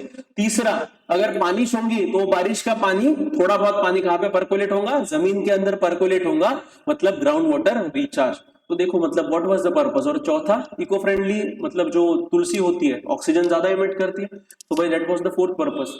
और उसके पत्ते एज अ मेडिसिन करके भी खाए जाते हैं। तो ये this was the scientific method in earlier times of house construction. अभी क्या होता है, अभी घर जब कंस्ट्रक्ट किए जाते हैं तो घर के ऊपर बड़े बड़े कांच लगाए जाते हैं, ठीक है, कांच लगा के उसको डेकोरेट किया जाता है। घर के अंदर भी अगर आपको पेड़ पौधे तो रखने हैं तो वो भी आर्टिफिशियल पेड़ पौधे रखे जाते हैं ताकि भाई aesthetic look and all this kind of thing. But again issue क्या हो रहा है कि हम लोग दिन ब दिन जो मॉडर्न इंफ्रास्ट्रक्चर बना रहे हैं, तो ये क्या है, ये हमारी इको फ्रेंडली वे से बहुत ज्यादा दूर है। और ऐसे ही अगर हम लोग घर कंस्ट्रक्शन अगर करते रहे तो क्या होगा, पर्यावरण का नुकसान होगा, मतलब स्कार्सिटी ऑफ रिसोर्सेज पैदा होंगे। जैसे मैंने आपको इसके पहले भी बताया था कि जिन भी घरों में कांच होते हैं बेटा, जैसे आजकल एक स्टेटस सिंबल बन चुका है कि अगर आप घर को कांच लगाते हो तो अच्छा घर दिखता है। कांच का प्रॉब्लम ये है कि ये जो कंसेप्ट हमारे यहाँ पे आया है कि जनरली बिल्डिंग को बाहर से कांच लगाया जाता है क्योंकि ताकि दिखने को अच्छा रहे, फलाना फलाना, ये कंसेप्ट कहाँ का है, वेस्टर्न कंट्रीज का है। लेकिन वेस्टर्न कंट्रीज में क्यों कांच लगाया जाता है, बिकॉज वहां पे ठंड बहुत ज्यादा रहती है। तो ठंड ज्यादा रहती है तो अंदर में गर्मी लगनी चाहिए, इसीलिए ग्रीन हाउस इफेक्ट वहां पे क्रिएट किया जाता है कि भाई बिल्डिंग को कांच लगाए, मतलब जो सूरज की रोशनी जो थोड़ी बहुत आती है वो अंदर तो जा सकती है बट बाहर नहीं जा सकती, उसके कारण नेचुरली वहां पे एक हीटिंग इफेक्ट तैयार होता है। So that is the purpose of applying those glass shades in the western countries. But हमारे यहाँ पे क्या किया जा रहा है, हम लोग विदाउट एनी थॉट हम लोग सीधे वो कॉपी करते हैं। बट हमारे यहाँ पे क्या होगा, अगर मान लो आजकल बहुत सारे जो कमर्शियल बिल्डिंग्स है उसमें कांच लगाए जाते हैं, दिक्कत क्या होती है बेटा कि आप कांच लगाते हो तो आपकी बिल्डिंग का टेम्परेचर बढ़ता है। अगर बिल्डिंग का टेम्परेचर बढ़ता है तो वो बिल्डिंग को कूल करने के लिए आपको और एनर्जी कंज्यूम करनी पड़ती है, मतलब एसी चलाना पड़ता है, फैन चलाना पड़ता है, कूलर चलाना पड़ता है, मतलब एनर्जी कंजम्पशन क्या होता है, दुगना होता है। अगर वो नहीं रहता तो शायद से एनर्जी कंजम्पशन आपका कम से कम 30 से 40% कम हो जाता, but because of that scarcity of resources is must आ सकता है। देन अगर ऐसे ही टेम्परेचर बढ़ती रहा, ऐसे ही अगर हम लोग एनर्जी यूटिलाइज करते रहे तो आने वाले समय में फूड प्रोडक्शन पर भी उसका नेगेटिव इंपैक्ट होगा। Food production needs to double over the next 40 years at a time when almost 23% of world's agriculture land has been degraded. मतलब जिस प्रकार से देश दुनिया की आबादी बढ़ रही है उसके हिसाब से अगर देखा जाए तो आने वाले 40 साल में हमको हमारा फूड प्रोडक्शन क्या करना है, दुगना करना है, डबल करना है, ठीक है। But again due to the overuse of chemical fertilizer, due to the overuse of pesticide और due to the over exploitation of natural resources, जो जमीन जिसपे पहले खेती की जाती थी अभी उसमें से लगभग 23% जमीन क्या हो चुकी है, डिग्रेड हो चुकी है, मतलब वो बंजर बन चुकी है, वहां पे खेती नहीं की जा सकती। और ऐसे ही अगर चलते रहा तो आने वाले समय में जमीन नहीं बचेगी खेती करने के लिए, और अगर जमीन नहीं बचती है तो again food production of food security आप कैसे इंश्योर कर सकते हो, सबसे बड़ा सवाल है। मतलब ये भी कहना आता है scarcity of resources. And third is climate change. Climate change, ठीक है, अगेन क्लाइमेट चेंज को भी अगर रोकना है तो we should turn toward a sustainable development. तो climate change increase in atmospheric temperature and extreme weather events and rising sea level, extinction threat to small island nations due to climate change. मतलब जो छोटे छोटे देश है, जैसे Pacific में छोटे छोटे देश आते हैं, इंडिया के नीचे अगर आते हैं, मालदीव नाम का एक कंट्री है, आइलैंड नेशन है बेटा, और वो आइलैंड नेशन क्या हो रहा है, दिन ब दिन सी लेवल राइज बढ़ते जा रहा है। और सी लेवल राइज क्यों बढ़ रहा है, बिकॉज ऑफ ग्लोबल वार्मिंग। और अगर ऐसे अर्थ का टेम्परेचर बढ़ते रहा तो आने वाले समय में ये जो भी पैसिफिक नेशंस है या फिर मालदीव समान देश हो गए, तो ये क्या हो जाएंगे, ये पानी के नीचे पूरे चले जाएंगे, और यहाँ के लोगों को फिर जमीन के लिए इधर उधर भटकना पड़ेगा, देश के लिए इधर उधर भटकना पड़ सकता है, ये किए। और the temperature of earth is increasing day by day, और ऐसा बोला जा रहा है कि अभी प्री इंडस्ट्रियल लेवल की तुलना में हमारा टेम्परेचर लगभग 1.5 डिग्री सेल्सियस के आसपास बढ़ चुका है। प्री इंडस्ट्रियल लेवल मतलब, अब प्री इंडस्ट्रियल लेवल मतलब 1800 से लेके 1850, जब इंडस्ट्रियल रिवॉल्यूशन शुरू होने के पहले अर्थ का जो टेम्परेचर है उसके कंपैरिजन में आज अर्थ का टेम्परेचर लगभग कितना बढ़ चुका है, 1.25 डिग्री के आसपास तो है, मतलब 1.5 डिग्री के आसपास बढ़ चुका है। तो ये बहुत ही चिंताजनक विषय है बेटा। और ऐसे ही अगर हम लोग एक्सप्लॉयटेशन ऑफ नेचुरल रिसोर्सेज करते गए, एमिशन करते गए, तो आने वाले समय में 2050 तक आर्कटिक का जो आर्कटिक पोल है वो पूरा खाली हो जाएगा, वहां पे जो ग्लेशियर्स है वो पूरे मेल्ट हो जाएंगे, अगर अंटार्कटिका के भी जो पोल्स है मेल्ट हो जाएंगे। अगर ये मेल्ट हो जाते हैं तो यही पानी समुद्र में आएगा, again it will lead to the sea level rise. और मैंने आपको बताया था कि अगर सी लेवल राइज होता है तो उसका सबसे विपरीत, सबसे एडवर्स इफेक्ट अगर दुनिया में किसी रीजन पे होगा तो वो रीजन कौन सा है, south Asia. Is it clear to everyone? And this is the world's most populous region in the world. जो साउथ एशिया की बात हम लोग करते हैं, इंडिया पाकिस्तान, ये दुनिया का सबसे ज्यादा पॉपुलस रीजन है। और ऐसे कंडीशन में अगर सी लेवल राइज होती है तो हमारे ज्यादातर लोग कहाँ पे रहते हैं, कोस्टल रीजन पे रहते हैं, हमारे मेजर सिटीज कहाँ पे, कोस्टल रीजन पे, तो वो सारे प्रभावित होंगे। So that's why sustainable development की आवश्यकता अभी बहुत ज्यादा बढ़ चुकी है। So there is a need of sustainable development, शाश्वत विकास, कि ऐसा विकास कि जिसका फायदा आज की जनरेशन को भी हो और आने वाली जनरेशन को भी मिले। इसके लिए व्हाट आर द वेज कि भाई ओवर एक्सप्लॉयटेशन मत करो, जितनी आवश्यकता है उतना ही हमको इस्तेमाल करना है, और हमको हमारा एनर्जी कंजम्पशन कम करना पड़ेगा, ठीक है। अगेन एनर्जी कंजम्पशन तो कम करना ही करना है, but we have to switch gradually to renewable source of energy. मतलब जो कोयला वगैरह है इससे हमको इससे बिजली कम बनानी पड़ेंगे और ज्यादा से ज्यादा बिजली रिन्यूएबल सोर्स ऑफ एनर्जी से बढ़ानी पड़ेंगी, ताकि जो ग्रीन हाउस गैस एमिशन है वो क्या किया जा सके, कम किया जा सके, और अर्थ का टेम्परेचर राइज रोका जा सके या फिर कंट्रोल किया जा सके। Is it clear to everyone? So that's why need of sustainable development is must. और बेटा जब भी टेम्परेचर बढ़ता है तो उसके कारण सबसे ज्यादा प्रभावित होती है इकोसिस्टम, और इकोसिस्टम पे रहने वाले स्पीसीज। तो यही कारण है कि लगभग अगर ऐसे ही टेम्परेचर बढ़ता रहा तो कितने स्पीसीज एक्सटिंक्ट हो सकते हैं। तो भारत पूरे अर्थ में 1 मिलियन स्पीसीज एक्सटिंक्ट हो सकते हैं, मतलब करीबन करीबन 10 लाख के आसपास, ठीक है। Is it clear to everyone? So that's why sustainable development is must, और ये सस्टेनेबल डेवलपमेंट के आधार पे ही ये करने के लिए, मतलब क्या, सस्टेनेबल डेवलपमेंट के आधार पे ही इसको प्रमोट करने के लिए ही 1972 में एक सबसे बड़ा कदम उठाया गया, और वहां से शुरू होते हैं इंटरनेशनल एनवायरमेंटल कन्वेंशंस। मतलब जो भी पर्यावरण को बचाने के लिए, ग्लोबल वार्मिंग को रोकने के लिए, क्लाइमेट चेंज को रोकने के लिए जो भी कदम उठाने हैं, उसकी सही मायने में शुरुआत कहां से शुरू होती है? 1972 में स्टॉकहोम स्वीडन में कॉन्फ्रेंस का आयोजन किया गया था, जिसका नाम था United Nation conference on the human environment, ठीक है। क्या नाम है? United Nation conference on human environment, ठीक है। कहां पे हुआ था? First held in Stockholm Sweden in 1972। It mark the emergence of international environmental loss. मतलब यहां से दुनिया वालों को पता चला कि भाई अगर अभी कदम नहीं उठाया तो it will gonna have a very negative impact on the humanity.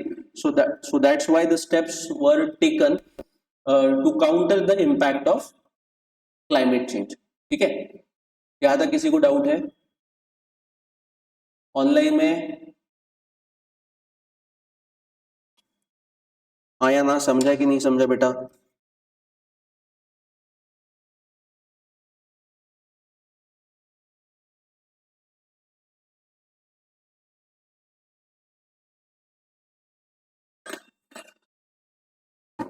ठीक है। तो this conference was first organised in Stockholm Sweden. इसको ही शॉर्ट में बोला जाता है स्टॉकहोम कॉन्फ्रेंस। तो ध्यान में रखना, कभी कभी अगर यूपीएससी प्रीलिम्स में एक आध बार सवाल पूछ लिया कि भाई environmental convention laws, international environmental laws की शुरुआत कहां से हुई, तो उसको जनरली स्टॉकहोम कॉन्फ्रेंस बोला जाता है। स्टॉकहोम कॉन्फ्रेंस, स्टॉकहोम किसकी कैपिटल है? स्वीडन की कैपिटल है। तो वहां पे ये 1972 में दुनिया में पहला कॉन्फ्रेंस हुआ था, United Nation conference on human environment. It marked the emergence of international environmental laws. Again, the purpose of this conference was mitigation as well as adaptation. Again, the purpose of this conference was mitigation as well as adaptation. ठीक है, कि दोनों को भी focus करना है, और ज्यादातर फोकस किस पे होना चाहिए? मिटिगेशन पे फोकस होना चाहिए। सो दैट वाज अश्योर्ड कि भाई कैसे भी करके हमको क्या करना है कि दुनिया में जो रूट कॉज है ग्रीन हाउस गैसेस एमिशन का, उसको हमको कम करना है, और धीरे धीरे करके हमको जो प्रॉब्लम की समस्या है उसको ही जड़ से निकाल फेंकना है, और साथ में एडाप्टेशन भी करना पड़ेगा। अब जैसा एडाप्टेशन की अगर बात आती है, जैसे अभी इसके पहले के स्लाइड में हमने देखा कि because of global warming temperature will rise. When temperature will rise तो it will lead to the melting of glaciers, ठीक है। Specifically North Pole and South Pole पे जो आइस है वो मेल्ट हो जाएगा, हिमालयस भी मेल्ट हो सकता है, और ये पूरा पानी मेल्ट होकर कहां पे जाएगा? समुद्र में जाएगा। It will lead to the sea level rise. Sea level rise अगर होंगी तो बेटा ऑब्वियस बात है, अब ये सी लेवल राइज तो इमिनेंट थ्रेट है, मतलब ये होने वाला ही है, आने वाले 10-20 साल में तो होने ही वाला है। और ऐसे कंडीशन में जो बेचारे छोटे छोटे देश है, पैसिफिक आइलैंड नेशंस हो गए, जैसा मालदीव समान देश हो गया, तो ये देशों की क्या होगा? अगर सी लेवल राइज होता है तो ये आइलैंड पे देश है, तो ऐसे कंडीशन में ये पूरे आइलैंड पानी के नीचे जाने की संभावना बहुत ज्यादा है। तो इसके लिए सबसे पहले क्या है? मिटिगेशन तो करते बैठेंगे, बट वो लॉन्ग टर्म एफर्ट्स है। बट शॉर्ट टर्म में क्या कर सकते हैं? एडाप्टेशन, कि भाई इन देशों को पैसा प्रोवाइड करो, इन देशों को कुछ इंफ्रास्ट्रक्चर बनाने के लिए, ताकि भाई अगर सी लेवल राइज भी होती है तो ये पानी इनके शहरों में ना पहुंचे, इसके लिए कुछ तो भी कंस्ट्रक्शन करने के लिए इनको पैसा चाहिए। That is the adaptation measure. मतलब इस कॉन्फ्रेंस के अंतर्गत mitigation as well as adaptation, ये दोनों भी अश्योर्ड किए गए। तो this conference was first held in Stockholm Sweden in 1972। Again इसको शॉर्ट में बोला जाता है स्टॉकहोम कॉन्फ्रेंस। पर्पस क्या है? It mark the emergence of international environmental laws.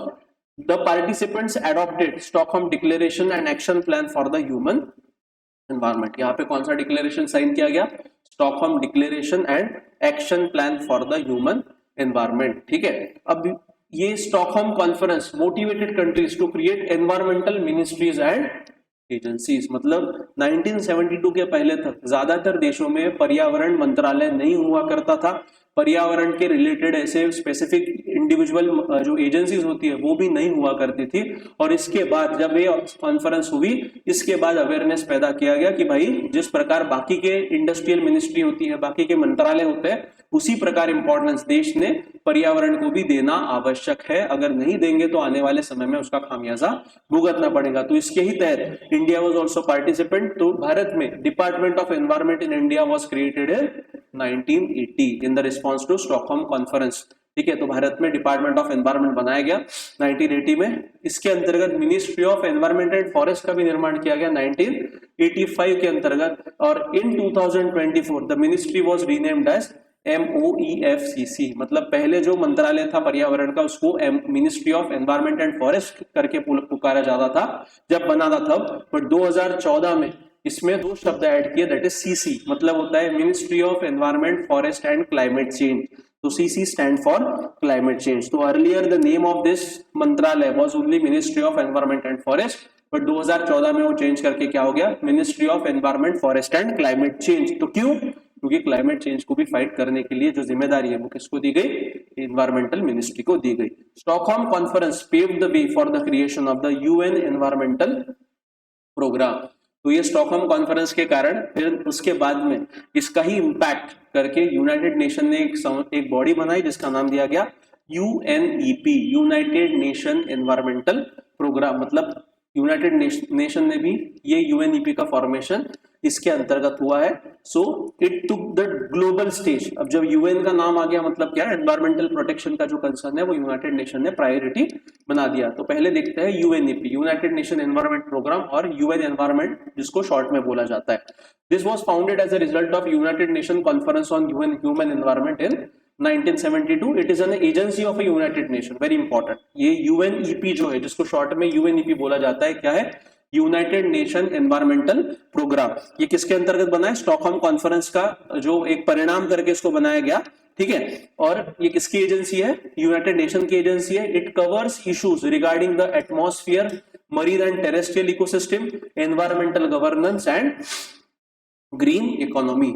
इसको गवर्न करती है पर्यावरण, जो एटमॉस्फेयर है उसमें, marine and terrestrial ecosystem and environmental governance and green economy related जो भी चीज है उस वो UNEP डील करती है उससे। It assist developing countries in implementing environmentally sound policies and practices. ठीक है, it is one of the implementing agencies for the global environmental facility. कौन सी फैसिलिटी का चार्ज इसको दिया गया है UNEP को, global environmental facility and multilateral fund for the implementation of a Montreal protocol. ठीक है, मॉन्ट्रियल प्रोटोकॉल क्या है, ये आपका होमवर्क है, पढ़ाया था मैंने। ठीक है, सो जनरली मैंने आपको ये बताया था ओजोन डिप्लीटिंग सब्सटेंसेस से फाइट करने के लिए कौन सा प्रोटोकॉल बनाया था, मॉन्ट्रियल प्रोटोकॉल बनाया था। उसके लिए जो पैसे की आवश्यकता थी वो फंड मैनेज करने की भी जिम्मेदारी किसको दी गई थी, UNEP को, यूनाइटेड नेशनल एनवायरमेंटल प्रोग्राम। ठीक है, और एक और फंड बनाया गया है जिसका नाम है ग्लोबल एनवायरमेंटल फैसिलिटी, GEF नाम का। अब जैसा मैंने बताया कि ये ग्लोबल एनवायरमेंटल फैसिलिटी एक प्रकार का फंड है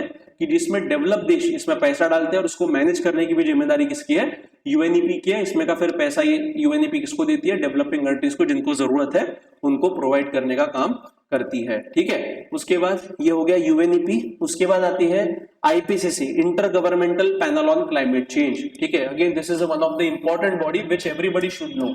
इसके ऊपर यूपीएससी प्रीलिम्स के एग्जाम में इसके पहले सवाल पूछे गए हैं। IPCC, intergovernmental panel on climate change, establish कब हुआ था, this was establish in 1988। 2 organisation ने मिलकर IPCC का निर्माण किया है। एक है वर्ल्ड मेट्रोलॉजिकल ऑर्गेनाइजेशन और दूसरा है United Nation environmental programme. So WMO and UNEP, they jointly form this organization that with the name of IPCC, Intergovernmental Panel on Climate Change. Again ये एक NGO समान काम करती है, ये कोई भी सरकारी संस्था नहीं है। It is a scientific intergovernmental body that works under the auspices of the United Nation, मतलब यूनाइटेड नेशन के लीडरशिप में ये काम करती है।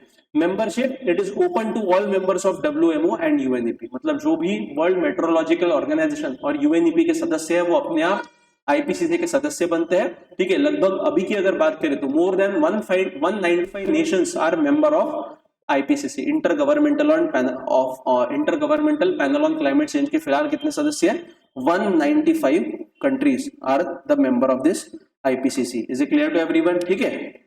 उसके बाद it produces a report, it produces a report which covers all relevant information to understand the risk of human induce climate change. क्या करता है ये आईपीसीसी? ये रिपोर्ट एक्सेस करता है। देखो अभी फर्क क्या है ना कि इसमें आखिरी एक पॉइंट है, it does not carry out its own original research. Very important, ये रिपोर्ट बनाता नहीं है आईपीसीसी, ये रिपोर्ट पब्लिश नहीं करता। जैसे इसके पहले मैंने आपको बताया था सीसीपीआई, ठीक है, क्लाइमेट चेंज परफॉर्मेंस इंडेक्स, ये क्लाइमेट चेंज परफॉर्मेंस इंडेक्स खुद रिपोर्ट बनाता है और रिपोर्ट पब्लिश करता है, बट आईपीसीसी रिपोर्ट नहीं बनाता है, ये किसी भी प्रकार का रिसर्च नहीं करता। तो ये क्या करता है, ये जो भी रिपोर्ट दूसरे जो संस्था जो पब्लिश करते हैं उसको ये एनालाइज करता है, एक्सेस करता है और उसके आधार पर ये कंबाइनली एक इंफॉर्मेशन दुनिया के सामने रखता है। सो मतलब क्या है, ये असेसमेंट करता है रिपोर्ट का। क्या करता है? रिपोर्ट का असेसमेंट करता है। एक साधारण उदाहरण मैं बताऊं तो आजकल क्या है, बहुत सारे, मुझे अगर ब्लड टेस्ट करना है तो मैं क्या कर सकता हूं, मैं तो कोई डॉक्टर के पास जा सकता हूँ या फिर ऑनलाइन में भी बहुत सारे ऑप्शंस हैं, ठीक है। तो ऑनलाइन के जो पोर्टल्स है जैसा अपोलो हो गया, तो उससे मैं ब्लड टेस्ट, मैंने रिपोर्ट ले ली। अब रिपोर्ट मैंने ली है अपोलो से, उन्होंने मुझे रिपोर्ट दे दी, तो रिपोर्ट किसने बनाया? अपोलो ने बनाया। अब मैं वो रिपोर्ट लेके मेरे पर्सनल डॉक्टर के पास जाता हूं, तो वो जो डॉक्टर है वो क्या करता है? रिपोर्ट का असेसमेंट करता है। सो बेसिकली इनका काम क्या है? इनका काम है असेसमेंट करना, और रिपोर्ट बनाना दूसरे का काम है। तो वही है कि it produces a report which covers all relevant information to understand the risk of human induce climate change. ठीक है, तो यहाँ पे देखो ऑब्जेक्टिव क्या है, to assess scientific, technical and socio-economic information relevant to the understanding of human-induced climate change, potential impact of climate change and option for mitigation and adaptation। तो उसमें कैसे रोका जाए, मिटिगेशन कैसे किया जाए, एडाप्टेशन कैसे किया जाए, और उसके क्या परिणाम ह्यूमन इंड्यूस क्लाइमेट चेंज के हो सकते हैं पर्यावरण पे और ह्यूमैनिटी पे, वो सारा असेसमेंट ये करते हैं। It conducts assessment of the state of climate change knowledge on the basis of published and peer-reviewed scientific and technical literature. So IPCC doesn't make its own report. जो भी रिपोर्ट ऑलरेडी इसके अलग अलग जो संगठना जो बनाती है, peer reviewed बोलते हैं, तो ये इनके जो पीयर्स बनाते हैं वो ये लोग लेते हैं, इनके पास साइंटिफिक कम्युनिटी रहती है, उसको रिपोर्ट को एनालाइज करते हैं और एक सिंपलिस्टिक लैंग्वेज में एक रिपोर्ट दुनिया के सामने पब्लिश करते हैं कि जिसके आधार पे लोग समझ सके कि पर्यावरण को क्या खतरा है ह्यूमन इंड्यूस क्लाइमेट चेंज से। Is it clear to everyone? So ये क्या करता है, assessment of the state of climate change करता है, सबसे इंपॉर्टेंट है। ये रिपोर्ट नहीं बनाता है। देखो ऐसे जो क्रिटिकल पॉइंट्स रहते हैं ना, ये यूपीएससी प्रीलिम्स में पूछ सकता है, आपको बोल सकता है आईपीसीसी के बारे में 4 स्टेटमेंट दे देगा और बोल देगा कि बताओ भाई कितने स्टेटमेंट करेक्ट है, और एक स्टेटमेंट बोल देगा कि आईपीसीसी खुद की रिपोर्ट बनाता है। तो आपको पता होना चाहिए कि आईपीसीसी खुद की रिपोर्ट नहीं बनाता है, सिर्फ क्या करता है, जो भी दूसरे रिपोर्ट्स होते हैं, दूसरी ऑर्गेनाइजेशन जो रिपोर्ट बनाती है उसको एसेस करने का काम, assessment of the state of climate change ये असेस करते हैं और उसके आधार पे ये रिपोर्ट, ये खुद की एक रिपोर्ट पब्लिश करते हैं कि जो कंबाइन होती है, बट खुद का रिसर्च, ओरिजिनल रिसर्च ये लोग नहीं करते, ये सिर्फ कंपाइल करते हैं data. Is it clear to everyone? समझा बेटा? ऑनलाइन में किसी को डाउट है आता? उसके बाद ग्लोबल एनवायरमेंटल फैसिलिटी। तो अभी मैंने बताया ग्लोबल एनवायरमेंटल फैसिलिटी क्या है, इट इज बेसिकली है ना financial mechanism, it is basically a financial mechanism which was proposed under Earth Summit 1992 में जो अर्थ समिट हुआ था, इसके बाद हम लोग वही देखने वाले हैं। उसमें ये मैकेनिज्म उसमें एक मैकेनिज्म बनवाया गया था जिसका नाम रखा गया था global environmental facility, that is GEF। It is an independently operating multilateral financial organisation. क्या है ये ग्लोबल एनवायरमेंटल फैसिलिटी? कौन मैनेज करता है? UNEP, United Nation environmental programme manage करता है, बट ये कैसी है? Independently operating multilateral financial organisation. Multilateral मतलब बहुत सारे मेंबर, सदस्य देश, बहुत सारे देश इसके सदस्य है। It unites 183 countries in partnership with international organisation, civil society organisation and private sector. ठीक है, provides grant for projects related to biodiversity, climate change, international waters, land degradation, ozone layer and persistent organic pollutant. मतलब इन सबके related ये क्या करता है, ये ग्लोबल एनवायरमेंटल फैसिलिटी पैसा देता है। ठीक है, तो अभी मैंने बताया पहले ही स्टेटमेंट पे क्या लिखा गया कि it is an independently operating multilateral financial organisation. Multilateral का मतलब क्या है, इसके ये 2 से ज्यादा देश सदस्य है, तो टोटल कितने सदस्य है? 183 countries are member of this organisation.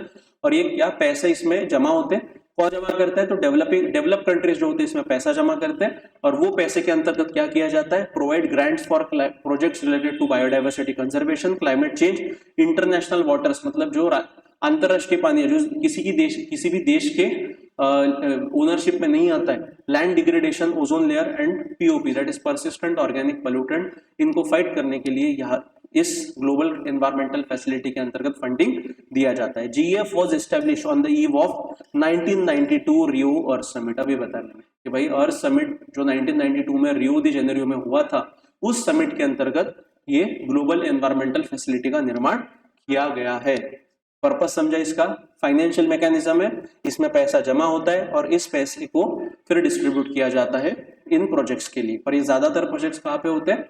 Developing countries या फिर लीस्ट डेवलप कंट्रीज में होते हैं, और इनको फिर फंडिंग मैकेनिज्म प्रोवाइड किया जाता है। अगेन ये ग्लोबल एनवायरमेंटल फैसिलिटी कौन से संस्था के अंतर्गत आती है? अभी मैंने बताया था, दिस ग्लोबल एनवायरमेंटल फैसिलिटी इसको मैनेज करता है UNEP, United Nation environmental programme. कब बनाया था? 1992 में जो अर्थ समिट हुआ था उसमें ये ग्लोबल एनवायरमेंटल फैसिलिटी का निर्माण किया गया था। ठीक है, तो ये जो बेसिक चीजें हैं ये ध्यान में रखो। अब GEF is jointly managed by United Nation developmental programme, World Bank and UNEP. ठीक है, तीन संस्थाएं मिलकर इसको मैनेज करती है। इसके पहले मैंने यूएनईपी के बारे में बताया था, बट इसके अलावा जो दो संस्थाएं वो कौन है? UNDP, United Nation development programme, World Bank and United Nation Environmental Program. So first, second and third. So these three organizations jointly manage this fund with the name of Global Environmental Facility. ठीक है, GEF also serve as a financial mechanism for the following convention. इसके अलावा ये तो अर्थ summit के जो भी निर्णय होंगे उसके अंतर्गत इनको तो पैसा दिया ही जाएगा। इसके अलावा कुछ इंटरनेशनल कन्वेंशन है, कुछ लॉज बनाए गए हैं कि जिसके अंतर्गत भी ग्लोबल एनवायरमेंटल फैसिलिटी क्या करती है? पैसा प्रोवाइड करती है। तो क्या है? पहला है CVD, convention on biological diversity. दूसरा है यूएनएफसीसी। अगेन यूएनएफसीसी क्या है? United nation framework convention on climate change. UNFCCC is also the by product of this earth summit. Earth summit 1992 में हुआ, उसके बाद 1994 में ये इस पर दस्तखत किया गया और उसका इंप्लीमेंटेशन शुरू हुआ। किसका? यूएनएफसीसी का, United nation framework convention on climate change. Then UNCCD, United Nation Convention to Combat Desertification. Then POP, Stockholm Convention on Persistent Organic Pollutant, and Minamata Convention on Mercury. So these are the various conventions which are signed at international level, again for the protection of environment, or these are all generally known as environmental protection laws which are signed at international level. तो इनको भी अगर पैसे की आवश्यकता लगती है तो कहाँ से दी जाती है? ग्लोबल एनवायरमेंटल फैसिलिटी के अंतर्गत इनको पैसे की आवश्यकता दी जाती है। ठीक है, अब देखो एजेंसीज फंडेड बाय जीईएफ, और इसके अलावा जो ग्लोबल एनवायरमेंटल फैसिलिटी है वो किसको किसको फंडिंग देती है? तो स्पेशल क्लाइमेट चेंज फंड 2001 में लॉन्च हुआ था, उसको फंड करती है। लीस्ट डेवलप कंट्रीज फंड, मतलब जैसा डेवलप कंट्रीज है उससे भी जो लीस्ट डेवलप है, जैसा अफ्रीकन देश है बहुत ही गरीब है, तो उनके लिए अलग से फंड दिया जाता है। ग्लोबल वाइल्ड लाइफ प्रोग्राम को भी फंड दिया जाता है। Then multilateral fund for the implementation of the Montreal protocol, उसके लिए। And path for earth initiative 2017 में लॉन्च किया गया था, जिसको कोलिशन फॉर क्रिएशन भी कहा जाता है, उसको भी फंड करती है। Try to solve this question which was asked in UPSC exam based on global environmental facility.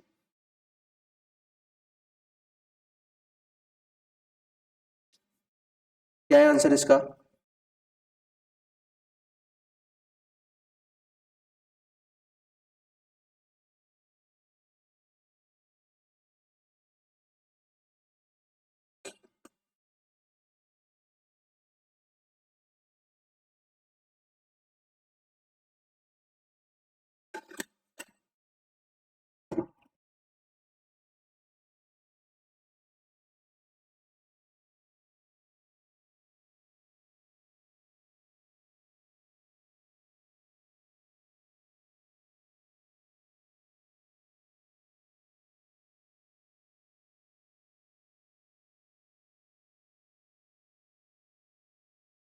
क्या है ऑनलाइन में बताइए, what is answer of this question?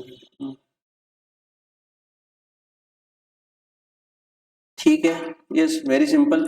Again the answer of this question is ए।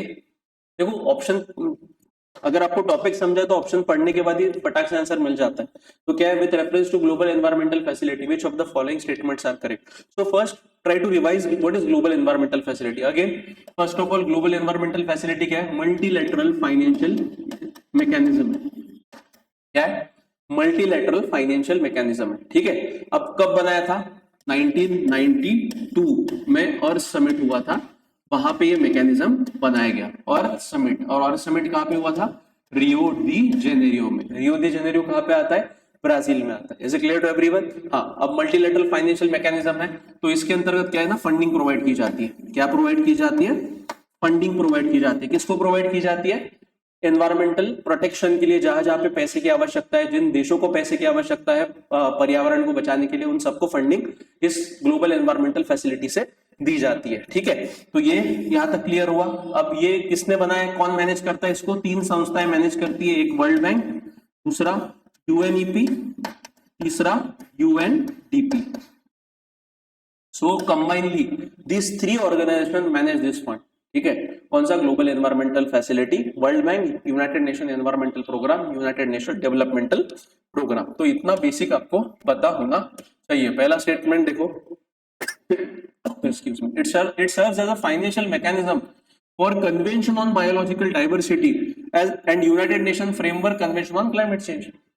इसके पहले के जो स्लाइड्स थी उसमें लिखा था कि भाई ये ग्लोबल एनवायरमेंटल फैसिलिटी के अंतर्गत ये कन्वेंशन ऑन बायोलॉजिकल डाइवर्सिटी, जिसको शॉर्ट में बोला जाता है सीबीडी के मैकेनिज्म को पैसा प्रोवाइड होता है, और दूसरा UNFCCC, that is United nation framework convention on climate change.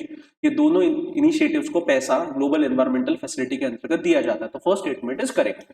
अब हमको पूछा है करेक्ट कौन सा है। दूसरा देखो, it undertakes scientific research on environmental issues at global level.